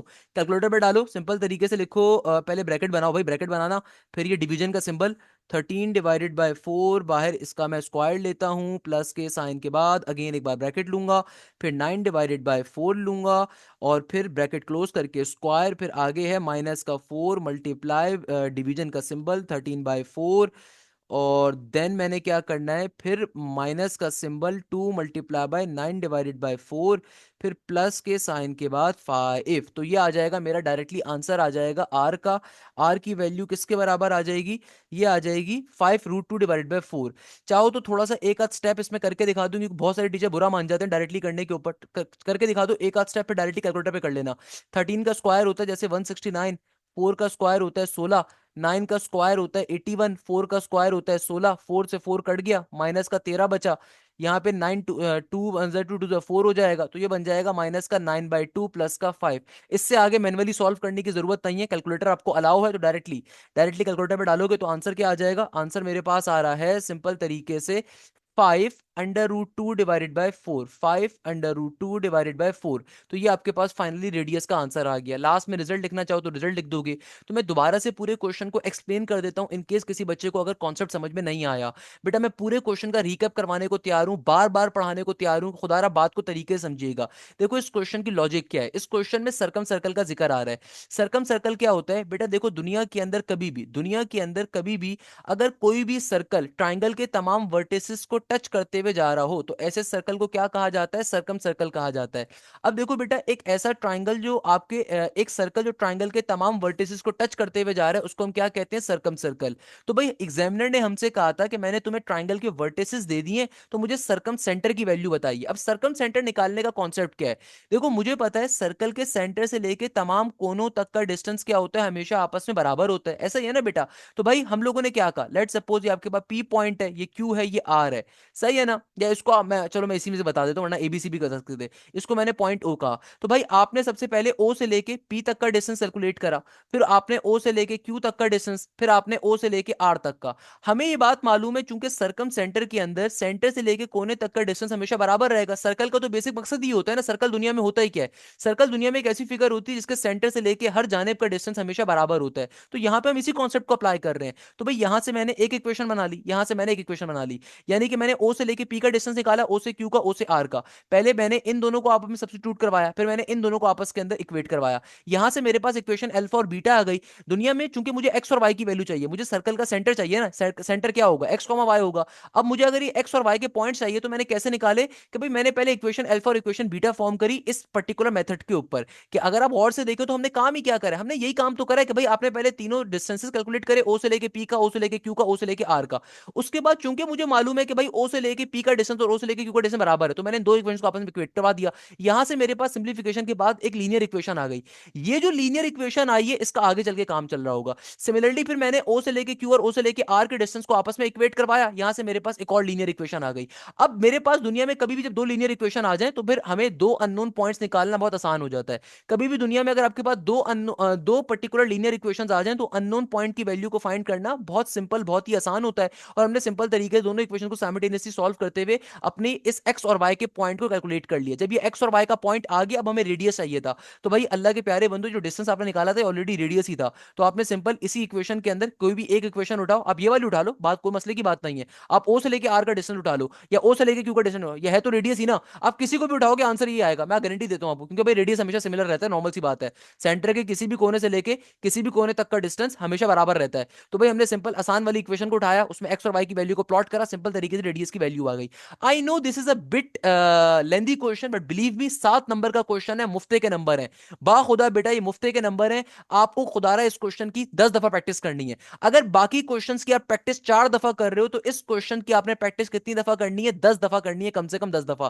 क्लियर है बेटा? हम नेक्स्ट क्वेश्चन के ऊपर मूव कर सकते हैं जल्दी से। मुझे बताइए तमाम स्टूडेंट्स को बात क्लियर होती है, समझ में आती है, बात पल्ले पड़ती है बेटा? देखो फाइनली हमारे पास जो नेक्स्ट क्वेश्चन आ रहा है, ये आ रहा है क्वेश्चन नंबर 13। मार्क कर लीजिए, अगेन इंपॉर्टेंट क्वेश्चन है, शॉर्ट के अंदर ये क्वेश्चन पूछा जाएगा 4 नंबरों के लिए, सही है ना? शॉर्ट का इंपॉर्टेंट क्वेश्चन आ रहा है। एग्जामिनर कहता है A B is divided into 20 equal parts. Okay, यानी कि एग्जामिनर कहता है कि भाई तुम्हारे पास एक लाइन सेगमेंट है और ये लाइन सेगमेंट कितने पार्ट्स में डिवाइड हुआ है? 20 पार्ट्स के अंदर डिवाइड हुआ है। अब जिन बच्चों ने मेरी लास्ट क्लास ली थी ना उनके लिए क्वेश्चन हलवा है। 20 equal parts such that P1 P2 P3 P4 till P10 फिर P19, if A and B are 2, 3 and 10, 11 respectively, find the coordinates of P13। अब देखो बेटा इस क्वेश्चन का कॉन्सेप्ट बहुत ही इंटरेस्टिंग है, बहुत ही मजे का है। मैं आपको ड्रॉ करके दिखा देता हूं, मैं आपको एक रफ स्केच बना के दिखा रहा हूं, सही है ना? एग्जामिनर आपसे क्या कह रहा है कि भाई तुम्हारे पास एक लाइन सेगमेंट है और ये लाइन सेगमेंट क्या है? ए से लेके बी का, यानी कि तुम्हारे पास एक लाइन सेगमेंट आ रहा है ए से लेके बी का। आपको पॉइंट ए की वैल्यू गिवन है किसके बराबर? 2, 3 के बराबर। और आपको पॉइंट बी की वैल्यू गिवन है 10, 11 के बराबर। तो मेरे जितने भी शागिर्द हैं ना बेटा, आपके लिए क्वेश्चन हलवा है। एग्जामिनर ने आपसे क्या कहा? ये जो लाइन सेगमेंट है ए से लेके बी का, ये 20 इक्वल पार्ट्स में डिवाइड हुआ है। मैंने आप लोगों को एक कॉन्सेप्ट बताया था कल की क्लास के अंदर कि जितने पार्ट्स में भी आपकी लाइन सेगमेंट डिवाइड होता है ना, उससे एक कम पॉइंट ऑफ डिवीजन होते हैं। तो अगर एग्जामिनर कह रहा है कि भाई ये लाइन सेगमेंट 20 इक्वल पार्ट्स में डिवाइड हुआ है, इसका मतलब है लेट सपोज ये पहला पॉइंट ऑफ डिवीजन आ गया, फिर यहाँ पे आपके पास दूसरा आ रहा होगा, फिर यहाँ कहीं पे तीसरा आ रहा होगा, फिर यहाँ कहीं पे चौथा आ रहा होगा, तो आपके पास टोटल कितने पॉइंट्स ऑफ डिवीजन होंगे? 19 होंगे। ये बात समझ में आती है तमाम बच्चों को? देखो अगर 20 पार्ट्स के अंदर आपकी लाइन सेगमेंट को डिवाइड किया गया है, अगर 20 इक्वल पार्ट्स के अंदर आपके हिस्से को तोड़ा गया है, तो आपके पास टोटल कितने पॉइंट्स ऑफ डिवीजन इस्तेमाल होंगे? हमेशा एक कम, यानी कि 19। ये बहुत नॉर्मल सी बात है, और एग्जामिनर ने क्वेश्चन वैसे इसको लिख के भी बताया हुआ है। अगर मेरे जैसा कोई खूनख्वार टीचर होगा ना, कभी भी नहीं बताएगा आपको पेपर के अंदर। क्यों बताऊं मैं भाई? ये तो बेसिक कॉन्सेप्ट है ना, ये मैंने आपको करके भी बताया था कि फॉर एग्जाम्पल लेट सपोज मेरे पास एक लाइन है, अगर ये लाइन 3 हिस्सों में डिवाइड हो रही है, अगर ये लाइन 3 हिस्सों में डिवाइड हो रही है, तो मैं बीच में कितने पॉइंट्स लगाऊंगा? 2 पॉइंट्स लगाऊंगा ना, तो मेरे पास ये लाइन 3 हिस्सों में डिवाइड हो जाएगी। तो बेटा हमेशा याद रखिएगा, आपकी लाइन जितने हिस्सों में डिवाइड होती है ना, उससे एक कम पॉइंट ऑफ डिवीजन इस्तेमाल होते हैं, उससे एक कम पॉइंट्स ऑफ डिवीजन इस्तेमाल होते हैं। तो अगर 20 हिस्सों में लाइन डिवाइड हो रही है, इसका मतलब 19 पॉइंट्स ऑफ डिवीजन होंगे। तो फॉर एग्जाम्पल जो 13वां पॉइंट ऑफ डिवीजन होगा ना, वो कोई यहां पर होगा। तो अब देखो एग्जामिनर चालाक है, इस क्वेश्चन की असल लॉजिक ही क्या है कि आपको बेसिकली ये 13वां वाला पॉइंट ऑफ डिवीजन कैलकुलेट करना है, इसके एक्स और वाई कोऑर्डिनेट निकालने हैं। अब सबसे पहला क्वेश्चन तो ये आएगा, सर रेशियो कैसे निकालेंगे? तो मेरे प्यारे शागिर्दों, रेशियो निकालना बहुत आसान है। मैंने आप लोगों को इसकी ट्रिक बताई थी, कैसे निकालोगे रेशियो, क्या तरीकेकार होता है? सिंपल तरीके से जो भी पॉइंट ऑफ डिवीजन है उसके नंबर को पहले लिखोगे। अगर ये 13वां पॉइंट ऑफ डिवीजन है, 13 पहले आ जाएगा। अब आगे क्या करते हैं, इसको मिला के इसके बाद कितने पॉइंट ऑफ डिवीजन है, इसको मिला के इसके बाद कितने पॉइंट ऑफ डिवीजन होंगे? जाहिर सी बात है 14वां होगा, 15वां होगा, फिर 16वां होगा, फिर 17वां होगा, फिर 18वां होगा, और फाइनली 19वां है। तो इसको मिला के इसके बाद कितने पॉइंट्स ऑफ डिवीजन है? 7 के करीब है। तो यानी कि आपके पास 13:7 होगा। तो भाई आपको अगर इस वाले पॉइंट ऑफ डिवीजन के कोऑर्डिनेट्स निकालने हैं, तो जाहिर सी बात है रेशियो भी तो चाहिए। अब रेशियो कैसे निकालोगे? अब जिस बच्चे के पास नॉलेज है, जिस बच्चे ने मुझसे तालीम हासिल करी है, मैंने इसकी शॉर्टकट आपको सिखाई थी कि लेट सपोज अगर मुझे 13वां पॉइंट ऑफ डिवीजन चाहिए, तो 13वां पॉइंट ऑफ डिवीजन का रेशियो क्या होगा कि भाई जो भी पॉइंट ऑफ डिवीजन की सीक्वेंस का नंबर चल रहा होता है, पहले तो वो आता है, और रेशियो के सिंबल के बाद अब इसको मिला के इसके बाद कितने पॉइंट ऑफ डिवीजन है? एक 13वां है, एक 14वां है, फिर 15वां, 16वां, 17वां, 18वां, 19वां, यानी कि टोटल 7 आते हैं पॉइंट ऑफ डिवीजन इसको मिला के। तो यानी कि 13:7 इसका रेशियो होगा। अब मुझे अगर इसका एक्स और वाई कोऑर्डिनेट निकालना है, बच्चों वाला क्वेश्चन बन गया। ये क्वेश्चन इंपॉर्टेंट क्यों है? इसी वजह से कि अक्सर बच्चे पिक नहीं कर पाते ना। मैंने अगर आपको बहुत अच्छे लेवल की तैयारी करवाई भी हो, तो आपके लिए बच्चों वाला काम है। सबसे पहले नंबर के ऊपर आप यहां पे लिखोगे कि we have to find the 13th point of division. We have to find the 13th point of division. We have to find तो क्या लिखेंगे बेटा? we have to find P13, we have to find P13। सही है ना? ये point of division है 13वां। We have to find P13। अब मुझे पता है कि भाई मेरे पास जो लाइन सेगमेंट में पहला एंड पॉइंट था ये ए, यानी कि 2,3 था। बी की वैल्यू किसके बराबर थी? 10,11 के बराबर थी। और मेरे पास जो यहाँ पे रेशियो गिवन है वो किसके बराबर है? 13:7 के। तो बेटा देखो, जो पहला वाला पॉइंट होता है ना, उसको हमेशा दुनिया में x1 y1 कहते हैं। दूसरे वाले पॉइंट को हमेशा हम लोग x2 y2 कहते हैं, और जो रेशियो होता है उसको m1:m2 कहते हैं। हमें निकालना क्या है? पॉइंट ऑफ डिवीजन निकालना है। इसका मतलब x y की वैल्यू चाहिए। तो भाई as we know that, question में बताया हुआ नहीं है इंटरनल है कि एक्सटर्नल है। वैसे क्वेश्चन देख के अंदाजा हो रहा है, मगर स्टिल अगर क्वेश्चन में ब्लाइंड बहुत आपके पास प्रॉपर्ली बोल्ड अल्फाजों में लिखा हुआ ना हो ना कि इंटरनल डिवीजन है कि एक्सटर्नल है, तो हमेशा इंटरनल डिवीजन का फॉर्मूला इस्तेमाल होता है। तो as we know that simple formula apply करवा दीजिए, क्वेश्चन सॉल्व हो जाएगा। क्या मुश्किल बात है भाई इसके अंदर? ये तो क्वेश्चन वैसे आपको खुद से सॉल्व करना चाहिए था। x=x2m1 प्लस का m2x1, और नीचे डिवीजन में m1 प्लस का m2, सिंपल सा फॉर्मूला। और y के लिए फॉर्मूला क्या होता है बेटा? y=y2m1, फिर प्लस के साइन के बाद y1m2, और नीचे डिवीजन में क्या हो जाएगा? सिंपल m1 प्लस का m2। अब आपने करना क्या है? तमाम वैल्यूज को इसके अंदर प्लॉट करना है, सिंप्लीफिकेशन करवाओगे आंसर आ जाएगा। बेटा देखो सिंपल तरीके से x=x2, x2 की वैल्यू किसके बराबर है? x की वैल्यू मैं निकाल रहा हूं, y की खुद निकालिएगा बेटा, सही है ना? x=x2, x2 बराबर है 10 के, m1 बराबर है किसके? 13 के, प्लस का साइन m2 की वैल्यू क्या है? 7 के बराबर है, x1 की वैल्यू बराबर है 2 के। नीचे डिवीजन में m1 प्लस का m2, यानी कि सिंपल 13 प्लस का 7 बन जाएगा। मुझे पता है 10 इंटू 13 क्या होगा? 130 हो जाएगा। 7 2 14 होता है, और 13 में अगर मैं 7 का इजाफा करूंगा तो क्या बनेगा? 13 प्लस का 7, if I am not wrong, तो ये होना चाहिए सिंपल तरीके से 7 के 20 हो जाएगा ना यार, ये हो जाएगा 20 के बराबर। अगर मैं इसको फर्दर सिंप्लीफाई करने के ऊपर जाऊं, सॉरी, हाँ 13 में 7 कर रहा हूँ ना, सही है।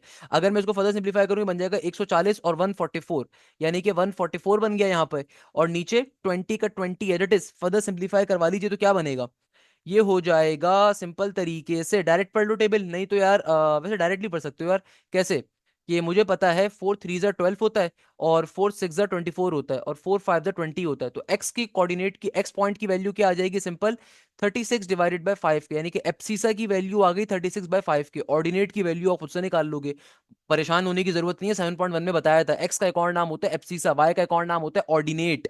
तो भाई वाई की वैल्यू अब आपने खुद से सॉल्व करनी है, मैं इसको सॉल्व नहीं करवा रहा, ये आपका गिफ्ट है, सही है ना।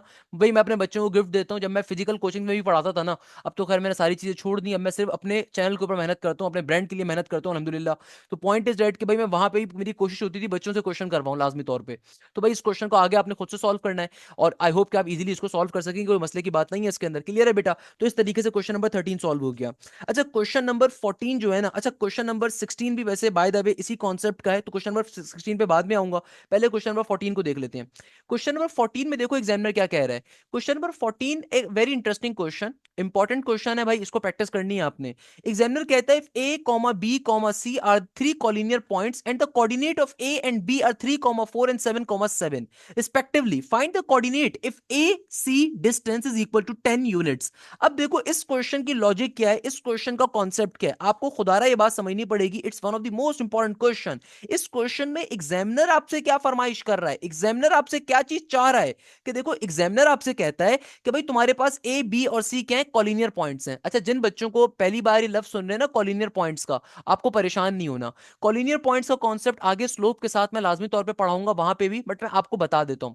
कभी भी एक स्ट्रेट लाइन के ऊपर, एक स्ट्रेट प्लेन के ऊपर अगर आपके पास दो या दो से ज्यादा पॉइंट्स एग्जिस्ट करते हो, यानी कि मल्टीपल पॉइंट एग्जिस्ट करते हो एक सिमिलर प्लेन के ऊपर, तो ऐसे पॉइंट्स को हम कहते हैं कॉलिनियर पॉइंट्स। कॉलिनियर पॉइंट्स की कुछ प्रॉपर्टीज होती हैं, जैसे एक प्रॉपर्टी होती है कि slope of A B is always equal to slope of A C, या फिर एक प्रॉपर्टी होती है कि भाई area of a triangle of the collinear point is always zero. मगर अभी आपके लेवल के ऊपर नहीं है, आगे चल के मैं सिखा रहा हूँ। अभी बस इतनी बात ध्यान में रखो, कभी भी एक सेम प्लेन के ऊपर, एक सेम लाइन के ऊपर अगर मल्टीपल पॉइंट्स एग्जिस्ट कर रहे हो, तो ऐसी पॉइंट्स को हम कहते हैं कॉलिनियर पॉइंट्स का होना। तो एग्जामिनर कह रहा है कि भाई तुम्हारे पास जो है ना कॉलिनियर पॉइंट्स क्या हैं, ए बी और सी। कहता है अगर ए बी और सी तीन कॉलिनियर पॉइंट्स हैं, और कोऑर्डिनेट ऑफ ए और बी आपको दिए हुए हैं, ए और बी के कोऑर्डिनेट्स एग्जामिनर ने आपको दिए हुए हैं। ए का कोऑर्डिनेट जैसे आपको दिया हुआ है किसके बराबर, 3,4 के बराबर, और बी पॉइंट के कोऑर्डिनेट आपको गिवन है 7,7 के बराबर। एग्जामिनर कहता है फाइंड द कोऑर्डिनेट ऑफ सी, कहता है सी पॉइंट की वैल्यू को फाइंड करना है। हमें क्या करना है, हमें सी वाले पॉइंट की वैल्यू को फाइंड करना है। आप इसको एक्स कॉमा वाई कह दो, x3 y3 कह दो, आपके ऊपर डिपेंड करता है, अपनी समझने के लिए कुछ भी कह सकते हो। एग्जामिनर आगे बड़ी मजे की कंडीशन देता है, कहता है अगर ए से लेके सी तक का डिस्टेंस बराबर है 10 के। देखो हमेशा याद रखना, अक्सर बच्चे कंफ्यूज हो जाते हैं, सर इतने सारे फॉर्मूलाज आ रहे हैं याद कैसे रखेंगे। देखो हमेशा याद रखना, कभी भी आपके मैथ्स के पेपर के अंदर ना कोई भी फॉर्मूले की इंडिकेशन अगर गिवन है तो मजाक मस्ती में नहीं गिवन। एग्जामिनर आपसे क्या कह रहा है कि भाई ये ए से लेके सी तक का जो डिस्टेंस आ रहा है ना वो 10 के बराबर आ रहा है।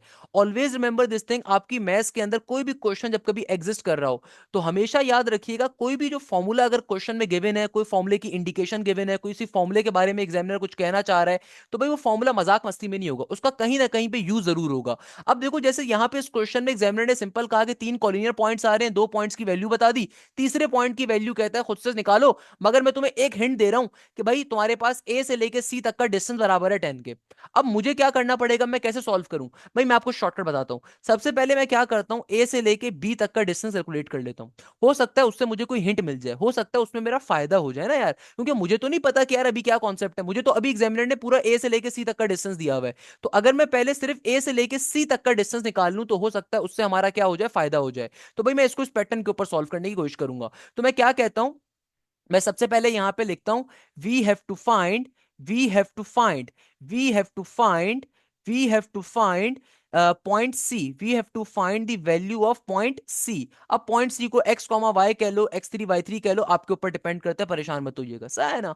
अच्छा, according to the question, question के अकॉर्डिंग क्या चीज है, according to the question, according to the question, question मुझसे क्या कहता है, अकॉर्डिंग टू द क्वेश्चन, कि भाई तुम्हारे पास ए से लेके सी तक का जो डिस्टेंस आ रहा है वो किसके बराबर है, 10 के। तो मैं सबसे पहले क्या कर रहा हूं, first we will find the value of A B distance. सबसे पहले first we will calculate, first we will find A B distance, first we find, first we find A to B distance, तो मैं ए से लेके B तक का distance calculate कर लेता हूं। देखो बेटा, मेरे पास पॉइंट ए किसके बराबर है, ये बराबर है 3,4 के।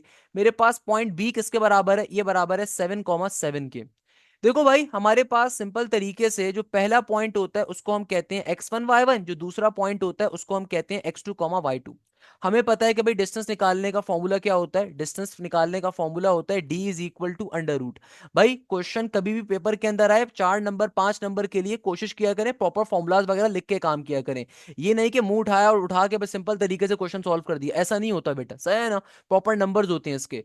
As we know that distance formula लिखा आपने। अब ए से लेके बी तक का डिस्टेंस मेरे पास क्या आ गया कि भाई देखो x2 की वैल्यू क्या है 7 के बराबर, माइनस का साइन x1 की वैल्यू बराबर है 3 के स्क्वायर का स्क्वायर, प्लस का साइन y2 की वैल्यू देखो किसके बराबर है 7 के, और y1 की वैल्यू बराबर है बेटा 4 के, 4 का स्क्वायर हो जाएगा। इसको अगर मैं सिंप्लीफाई करवाऊं तो क्या बन जाएगा, ये हमारे पास बन जाएगा सिंपल तरीके से 7 में से 3 निकालोगे तो बचेगा आपके पास क्या, 7 में से जब 3 जाएगा जाहिर सी बात है 4 बचता है, 4 का स्क्वायर हो जाएगा, 7 में से 4 जाएंगे 3 बचेगा, 3 का स्क्वायर, 4 का स्क्वायर होता है 16 और 3 का स्क्वायर होता है 9। यानी कि मेरे पास ए से लेके बी के डिस्टेंस की वैल्यू क्या आ गई, 16 प्लस का 9 अंडर रूट 25, और रूट 25 बराबर होता है 5 के। तो आपके पास सिंपल ए से लेके बी के डिस्टेंस की क्या वैल्यू आ गई, 5 के बराबर। देखो भाई कैसे सॉल्व किया, रूट में 16 प्लस का 9 क्या होगा, रूट 25 बराबर होता है 5 के। अब देखो इसका फायदा क्या हुआ, अरे भाई सारा फायदा तो हो गया इसका, सर कैसे, कि बेटा देखो इस क्वेश्चन के अंदर एग्जामिनर ने आपको ए से लेके सी का डिस्टेंस दिया हुआ है, ऐसा ही है ना, एग्जामिनर ने आपको ए से लेके सी का डिस्टेंस दिया हुआ था, एग्जामिनर ने आपको ए से लेके सी का डिस्टेंस दिया हुआ था 10 यूनिट्स के बराबर। मगर जब मैंने ए से लेके बी का डिस्टेंस निकाला तो वो किसके बराबर आया, वो 5 के बराबर आया। इसका मतलब क्या हुआ, ये जो पॉइंट बी है ये एग्जैक्टली सेंटर के ऊपर कहीं लाई कर रहा है। ये बात समझ में आती है आप तमाम बच्चों को, गौर से बात समझिएगा कि भाई एग्जामिनर ने आपसे कहा कि तुम्हारे पास ए से लेके सी तक का, तुम्हारे पास सिंपल तरीके से ये जो पॉइंट ए था इससे लेके सी तक का कितना डिस्टेंस है, 10 के बराबर है। मुझे तो नहीं पता था पॉइंट बी कहां पर है, भाई मैंने तो सिंपल ए से लेके बी तक का डिस्टेंस खुद से कैलकुलेट करा, तो मुझे पता चला ये 5 आया। तो जाहिर सी बात है अगर 5 इधर है तो 5 फिर इधर भी होगा, नॉर्मल सी बात है ना, अगर 5 का डिस्टेंस इधर है तो 5 का डिस्टेंस इधर भी होगा। बहुत बेसिक कॉन्सेप्ट है। इसका मतलब क्या हुआ कि भाई मेरे पास ए से लेके सी का डिस्टेंस अगर 10 यूनिट्स था तो ए से लेके बी का डिस्टेंस 5 यूनिट्स है, तो इसका मतलब ये जो पॉइंट बी आ रहा है ये एग्जैक्टली सेंटर के ऊपर है। एग्जैक्टली कहां पर है बेटा, सेंटर के ऊपर है। इसके मायने क्या हुए कि भाई पॉइंट बी सेंटर के ऊपर है, यानी कि मैं मिड पॉइंट फॉर्मूला अप्लाई करते हुए सिंपल तरीके से यहां पे क्वेश्चन सॉल्व कर सकता हूं। तो मैं सिंपल तरीके से क्या कर सकता हूं, सिंस मैं यहां पे लिखूंगा, since AB distance is equal to 5 means means means point B is at the midpoint, point B is at the midpoint of A C. यानी कि मैंने क्या जुमला लिखा जो मैंने आपको उर्दू जबान में बताया, मैंने सिंपल यहां पे जुमला कॉपी डाउन कर दिया कि भाई अगर ए से लेके बी का डिस्टेंस 5 के बराबर है, इसका मतलब यह कि पॉइंट बी तुम्हारे पास मिड पॉइंट पे लाई कर रहा है ए से लेके सी के ऊपर। तो बेटा देखो, यानी कि मैं क्या कह सकता हूं, ये जो पॉइंट बी है ये मेरा मिड पॉइंट है। तो पॉइंट बी की वैल्यू क्या थी भाई, पॉइंट बी की वैल्यू थी 7,7। तो ये पॉइंट बी जो है ना ये मिड पॉइंट है, 7,7। पॉइंट बी क्या है हमारे पास, मिड पॉइंट है, क्या है बेटा, मिड पॉइंट। तो इसको मैं कहूंगा सिंपल x, y, सही है ना।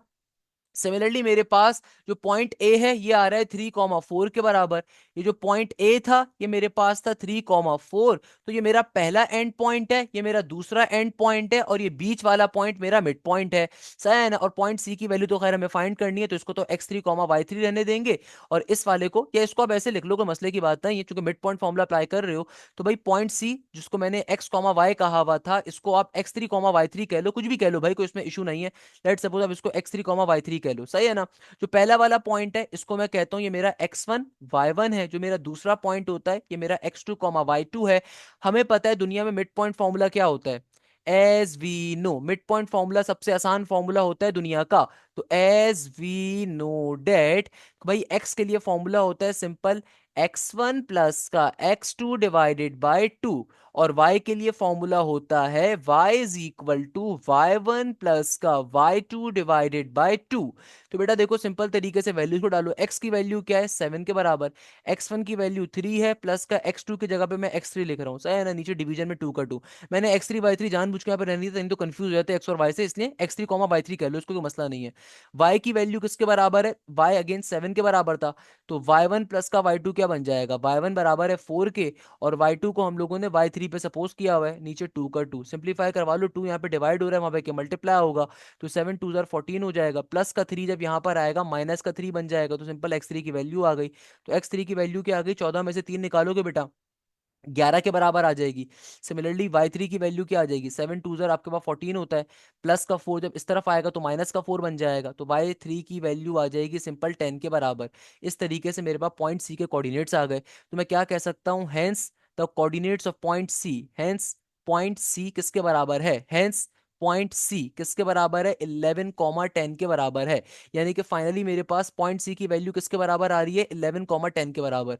तो भाई हमने सिंपल तरीके से पॉइंट सी, अच्छा पॉइंट सी को मैंने यहाँ पे एक्स कॉमा वाई से रिप्रेजेंट कर रहा था, इसको चेंज करके कर लो x3 y3, कोई मसले की बात नहीं है। इस तरीके से क्वेश्चन आपका सॉल्व हो गया। मुझे बताओ इसमें क्या मसले की बात है, बच्चों वाला क्वेश्चन है भाई, 5 नंबर के लिए 4 नंबर के लिए पेपर में आ सकता है, शॉर्ट के लिए इंपॉर्टेंट क्वेश्चन है, प्लीज इसको मार्क कर लीजिएगा, शॉर्ट के लिए इंपॉर्टेंट क्वेश्चन है, पेपर के अंदर बिल्कुल आ सकता है। तो भाई सिंपल तरीके से क्वेश्चन क्या हो गया, सॉल्व हो गया। देखो सॉल्व कैसे करा, आपको चूंकि ए से लेके सी का डिस्टेंस पहले बताया हुआ था, आपको चूंकि बेटा ए से लेके सी का डिस्टेंस बताया हुआ था, तो हम लोगों ने क्या करा, हम लोगों ने सबसे पहले ए से लेके बी के डिस्टेंस कैलकुलेट कर ली। अब ए से लेके बी का डिस्टेंस एग्जैक्टली हाफ आ रहा है जो ए से लेके सी का डिस्टेंस था। इसका मतलब क्या है, इसका मतलब ये कि भाई ये जो पॉइंट बी है ये मिड पॉइंट पे लाई कर रहा है, यानी कि भाई ये जो पॉइंट ए है ये मेरा x1 y1 बन जाएगा, पॉइंट सी का जो पॉइंट है इसको मैं x2 y2 पे रेप्लीकेट करवा दूंगा, और ये जो पॉइंट बी है ये मेरा x y से रिप्रेजेंट होगा, क्योंकि मिड पॉइंट बन गया ना बेटा। सिंपल तरीके से फॉर्मूले को अप्लाई करोगे, सिंप्लीफाई करवाओ, क्वेश्चन सॉल्व हो गया।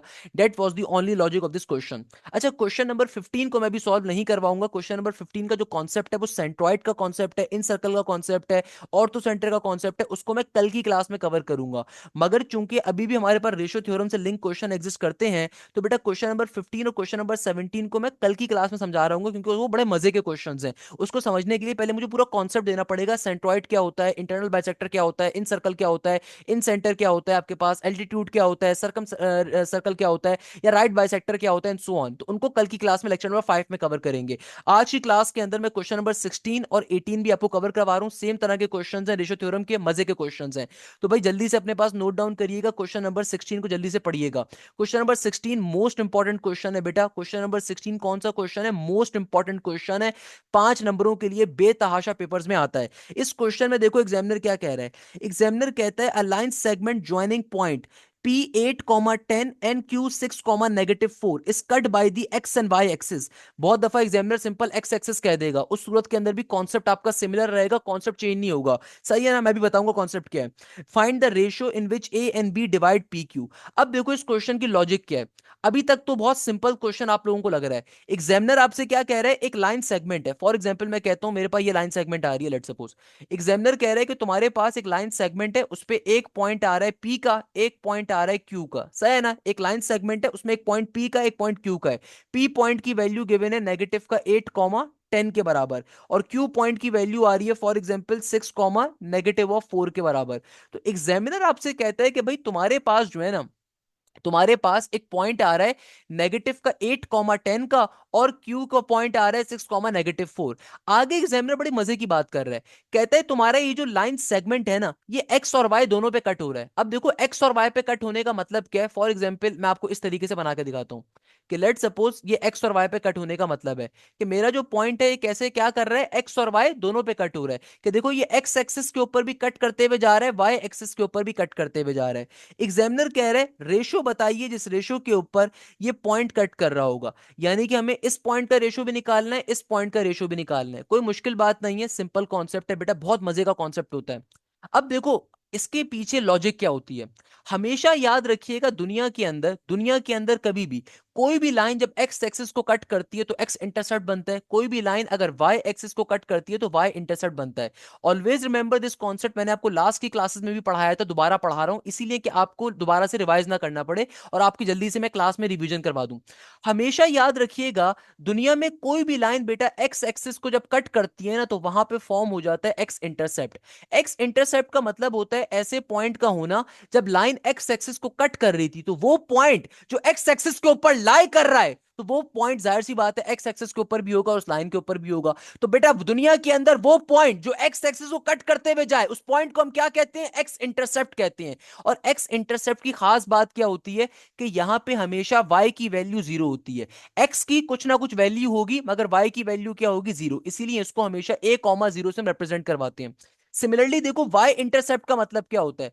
दुनिया के अंदर कोई भी लाइन अगर वाई एक्सिस को कट करते हुए जा रही है तो जिस पॉइंट के ऊपर वो वाई एक्सिस को कट कर रही है उस पॉइंट के ऊपर हमेशा एक्स की वैल्यू क्या होती है? जीरो के बराबर होती है। इसका मतलब वहां पे आपके पास वाई की तो कोई ना कोई वैल्यू होगी मगर एक्स की वैल्यू हमेशा जीरो होगी। This is known as the y intercept. Always remember this thing, x intercept and y intercept. X intercept देखो, वाई इंटरसेप्ट का बेसिक मकसद ही क्या होता है कि भाई वो ऐसे पॉइंट का होना, ऐसा पॉइंट जो वाई एक्सिस के ऊपर लाई कर रहा हो। जब कभी कोई लाइन वाई एक्सिस को कट करते हुए जा रही हो तो वो पॉइंट जो वाई एक्सिस को कट कर रहा है, जहां पे एक्स की वैल्यू हमेशा जीरो होगी मगर वाई की कुछ ना कुछ वैल्यू एग्जिस्ट कर रही होगी, तो ये कहलाता है वाई इंटरसेप्ट। अब देखो इस क्वेश्चन में इसका लिंकेज क्या है। इस क्वेश्चन में एग्जामिनर चालाकी कर रहा है। एग्जामिनर आपसे कहता है कि भाई तुम्हारे पास एक लाइन सेगमेंट था जो कि एक्स पे भी कट हुआ है और वाई के ऊपर भी कट हुआ है। तो एग्जामिनर बड़ी मासूमियत से आपसे कहता है कि find the value of ratios. आपको क्या निकालना है? रेशो निकालना है। जाहिर सी बात है ये वाला पॉइंट ऑफ डिवीजन अलग है, ये वाला पॉइंट ऑफ डिवीजन अलग है, दोनों के रेशो तो बारी बारी निकालोगे।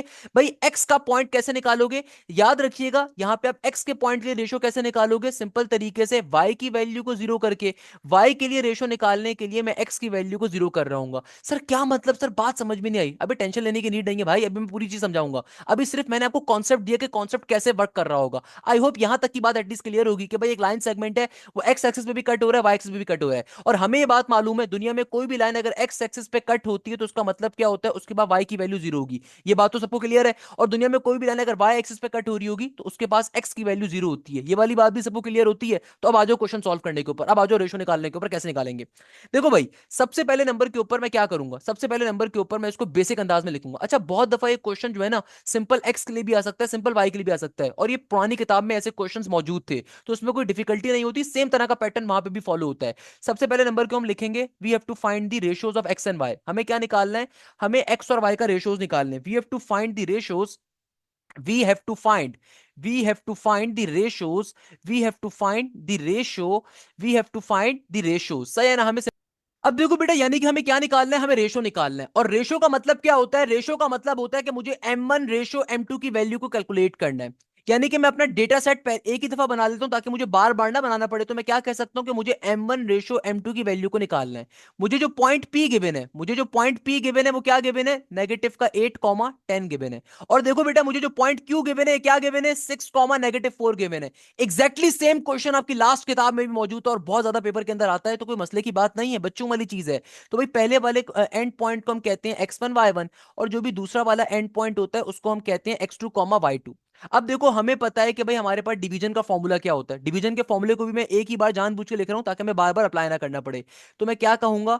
As we know that. बेटा अगर आप मुझसे पढ़ रहे हो और किसी बेकार किस्म के कोचिंग सेंटर से पढ़ रहे हो ना, दोनों की आप जरा नोट्स मिला के चेक कर लीजिएगा, नोट्स बनाने में मेरा कितना डिफरेंस होता है और किसी बेकार यूट्यूबर या किसी बेकार कोचिंग सेंटर के नोट्स बनाने में कितना डिफरेंस होता है। मैं आपको एक एक पॉइंट बता रहा होता हूँ, वो पॉइंट जिनकी वजह से मेरे बच्चे 100 स्कोर कर रहे होते हैं, मेरे बच्चे 90+ स्कोर कर रहे होते हैं। भाई आपको प्रॉपरली काम करना होता है। तो हमें पता है एज वी नो डेट कि भाई हमारे पास सिंपल डिवीजन फॉर्मूला क्या है? एक्स के लिए फॉर्मूला होता है बेटा x is equal to x2 m1 plus का साइन, फिर x1 m2, और नीचे डिवीजन में क्या आ जाएगा? सिंपल m1 प्लस का m2। सिंपल सी बात है।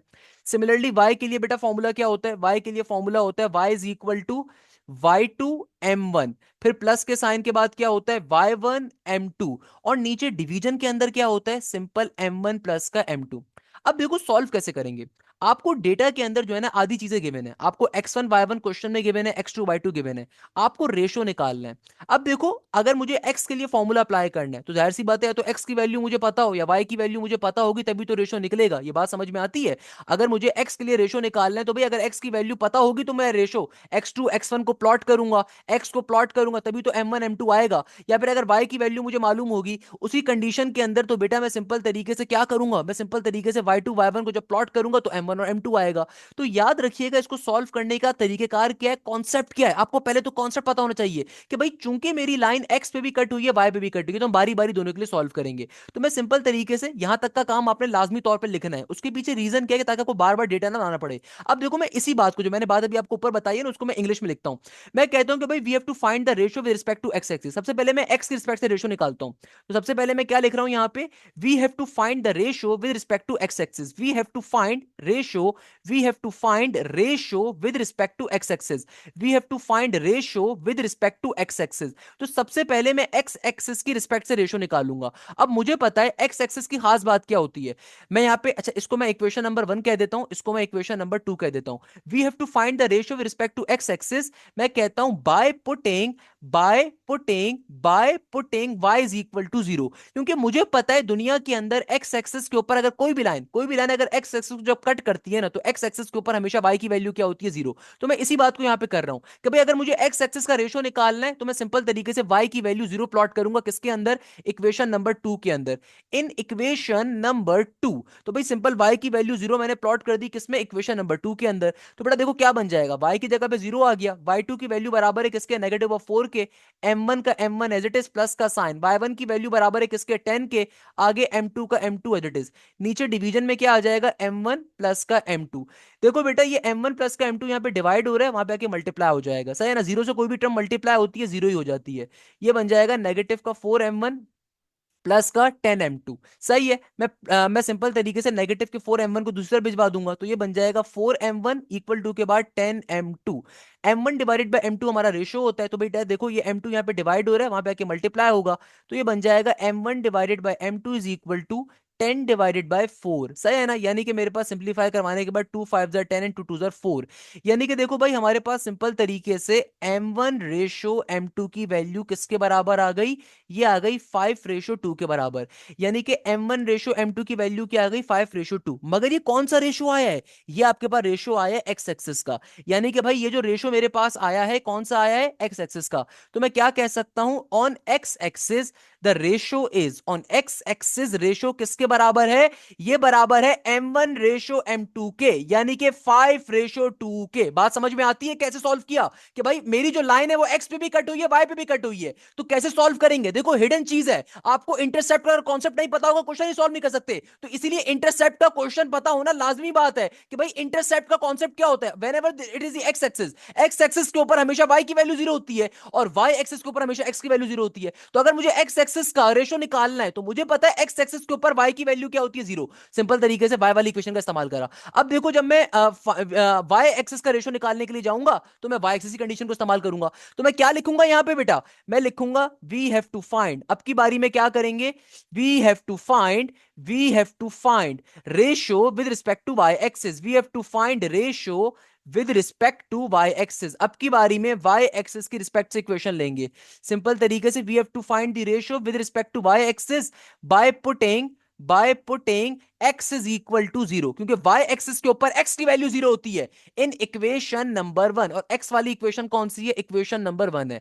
तो अब की बारी में देखो हम क्या करेंगे, सिंपल तरीके से हम x की वैल्यू 0 प्लॉट करेंगे इक्वेशन नंबर 1 के ऊपर, और क्वेश्चन सॉल्व हो जाएगा। मैं एक ही दफा डेटा उतार लेता हूं, बार बार जो है ना देखने से बहुत बेहतर है ऊपर नीचे करने से, ताकि एक ही दफा आसान हो जाए। यहां पे लिख देता हूँ कहीं पे इसको, सही है ना। अब देखो इस इतने की जरूरत है सिर्फ। अब देखो बेटा क्या बन जाएगा, x की जगह पे 0 आ गया, x2 की वैल्यू किसके बराबर है भाई, x2 बराबर है 6 के, आगे m1 का m1 प्लस का साइन, y2 x1 किसके बराबर है, x1 बराबर है नेगेटिव ऑफ 8 के, आगे आ जाएगा m2 का m2, नीचे आ जाएगा सिंपल m1 प्लस का m2। ये टर्म यहाँ पे डिवाइड हो रही है, वहां पे मल्टीप्लाई होगी, सिंपल जीरो से कोई भी टर्म मल्टीप्लाई हो, जीरो जीरो ही रहता है। तो ये बन जाएगा 6m1 माइनस का 8m2। एक जैसी टर्म्स को एक नेक्स्ट साइड पे शिफ्ट कर दीजिए, माइनस का 8m2 वहां पे जाएगा, पॉजिटिव का 8m2 बन जाएगा, इक्वल टू के बाद 6m1 का 6m1। हमेशा याद रखिएगा रेशो के अंदर m1 ऊपर होता है, m2 नीचे होता है, तो बेटा ये m2 यहाँ पे मल्टीप्लाई हो रहा है, वहां पे डिवाइड हो जाएगा, तो ये बन जाएगा 8 divided by 6 is equal to m1 divided by m2। 2 4 8 होता है, 2 3 6 होता है, तो मेरे पास यहां से जो रेशो आ गया वो किसके बराबर आ गया, ये आ गया 4/3 यानी कि 4:3 के। तो यहां से मेरे पास देखो रेशो क्या आ गया, 4:3 आ गया। तो मैं क्या कह सकता हूं ऑन वाई एक्सिस, मैं क्या कह सकता हूं सिंपल तरीके से, on y axis the ratio is, आप चाहें तो लास्ट में एक ही दफा रिजल्ट लिख दीजिएगा, on y axis ratio is 4:3। इस तरीके से सॉल्व हो गया। अब मुझे बताइए इसमें क्या मसले की बात है, किसी ऐसा कोई बच्चा इसको बात समझ में ना आई हो, बात पल्ले ना पड़ी हो। देखो इस क्वेश्चन में एग्जामिनर क्या कह रहा है, बहुत दफा ये क्वेश्चन इस तरीके से भी आता है, लेट सपोज मैं आपसे कहता हूं, हो सकता है पेपर में आपके पास ऐसे क्वेश्चन आ जाए, मैं नीचे ड्रॉ करके दिखा देता हूं।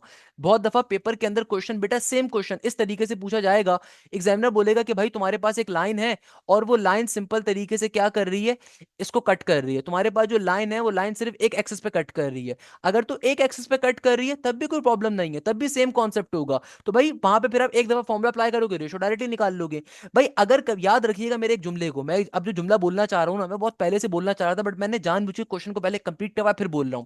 हमेशा याद रखिएगा कोई भी अगर एक पॉइंट ऑफ डिवीजन होता है ना, कोई भी एक पॉइंट ऑफ डिवीजन की अगर वैल्यू आपको निकालनी है, उस पर आपका रेशियो हमेशा सिमिलर रहता है। बट अगर मल्टीपल पॉइंट ऑफ डिवीजन होते हैं तो जाहिर सी बात है आपके पास मल्टीपल रेशियोज होते हैं, it's a very basic concept. For example अगर मुझसे एग्जामिनर कहता है कि भाई तुम्हारे पास एक लाइन है, लाइन सेगमेंट आ रहा है, इसकी वैल्यू आ रही है 4,3 के, और इसकी वैल्यू आ रही है फॉर एग्जाम्पल तुम्हारे पास, मैं कहता हूं ये आ रही है 6,-5।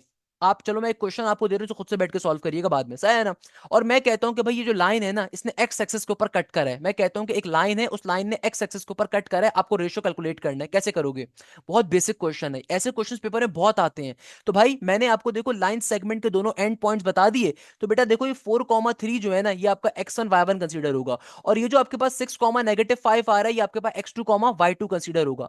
अब चूंकि तुम्हारी लाइन ने एक्स एक्सिस पे कट करा है, तो एक्स एक्सिस पे कट करने का मतलब क्या होता है, एक्स एक्सिस के ऊपर हमेशा वाई की वैल्यू 0 होती है। तो आप सिंपल तरीके से क्या करोगे, एक्स और वाई का जो फॉर्मूला होता है उसमें से वाई वाला फॉर्मूला लोगे, इस फॉर्मूले के अंदर आप वाई की जगह पे 0 प्लॉट करोगे, और बाकी फॉर्मूले के अंदर बाकी तमाम वैल्यूज को एरिडिस डालोगे, जो भी वैल्यूज होती है उनको एरिडिस डालोगे, सिंप्लीफाई करवाओगे, यहां से आपके पास रेशियो की वैल्यू आ जाएगी। ये रेशियो चाहे आप एक्स से निकालो वाई से निकालो, बात एक ही बनती, मगर चूंकि हमें ये बात मालूम है कि एक्स एक्सिस पे कट कर रहा है, तो हमें एक्स का पॉइंट तो गिवन ही नहीं है, तो इसलिए हमने वाई की वैल्यू को इस्तेमाल करें, क्योंकि एक्स एक्सिस के ऊपर वाई की वैल्यू 0 होती है, सबको पता होता है, सही है ना, सिंपल वे में क्वेश्चन सॉल्व हो जाएगा।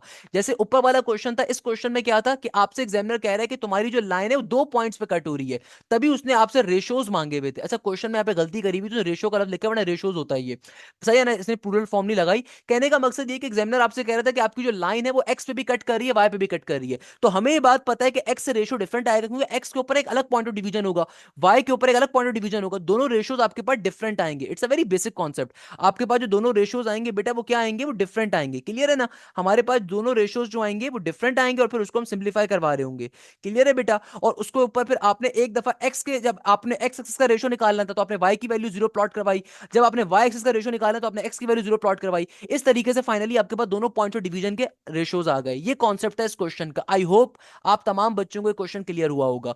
अगेन जैसे मैंने आपसे कहा क्वेश्चन नंबर 15 और क्वेश्चन नंबर 17 को हम लोगों ने नेक्स्ट लेक्चर में करना है, उसका कॉन्सेप्ट टोटली डिफरेंट है। क्वेश्चन नंबर 15 का और क्वेश्चन नंबर 17 को नेक्स्ट लेक्चर में करेंगे, क्योंकि उनका कॉन्सेप्ट बड़ा डिफिकल्ट डिफरेंट है। डिफिकल्ट तो नहीं है भाई, मैं पढ़ाऊंगा तो इंशाल्लाह आसान हो जाएगा। अब देखो जो मैं आपसे बात कर रहा था ना, क्वेश्चन नंबर 18 में आ गया। क्वेश्चन नंबर 18 खुदारा याद रखिएगा, इंपॉर्टेंट क्वेश्चन है, इसको अब ऑल्दो आपको खुद से सॉल्व करना है। ये वाला क्वेश्चन मैंने गिफ्ट में दिया है भाई, इसको सॉल्व करिएगा, सही है ना। क्वेश्चन नंबर 18 जो है ये भी गिफ्ट का क्वेश्चन है, बट चलो मैं आपको बता देता हूं सॉल्व कैसे होगा।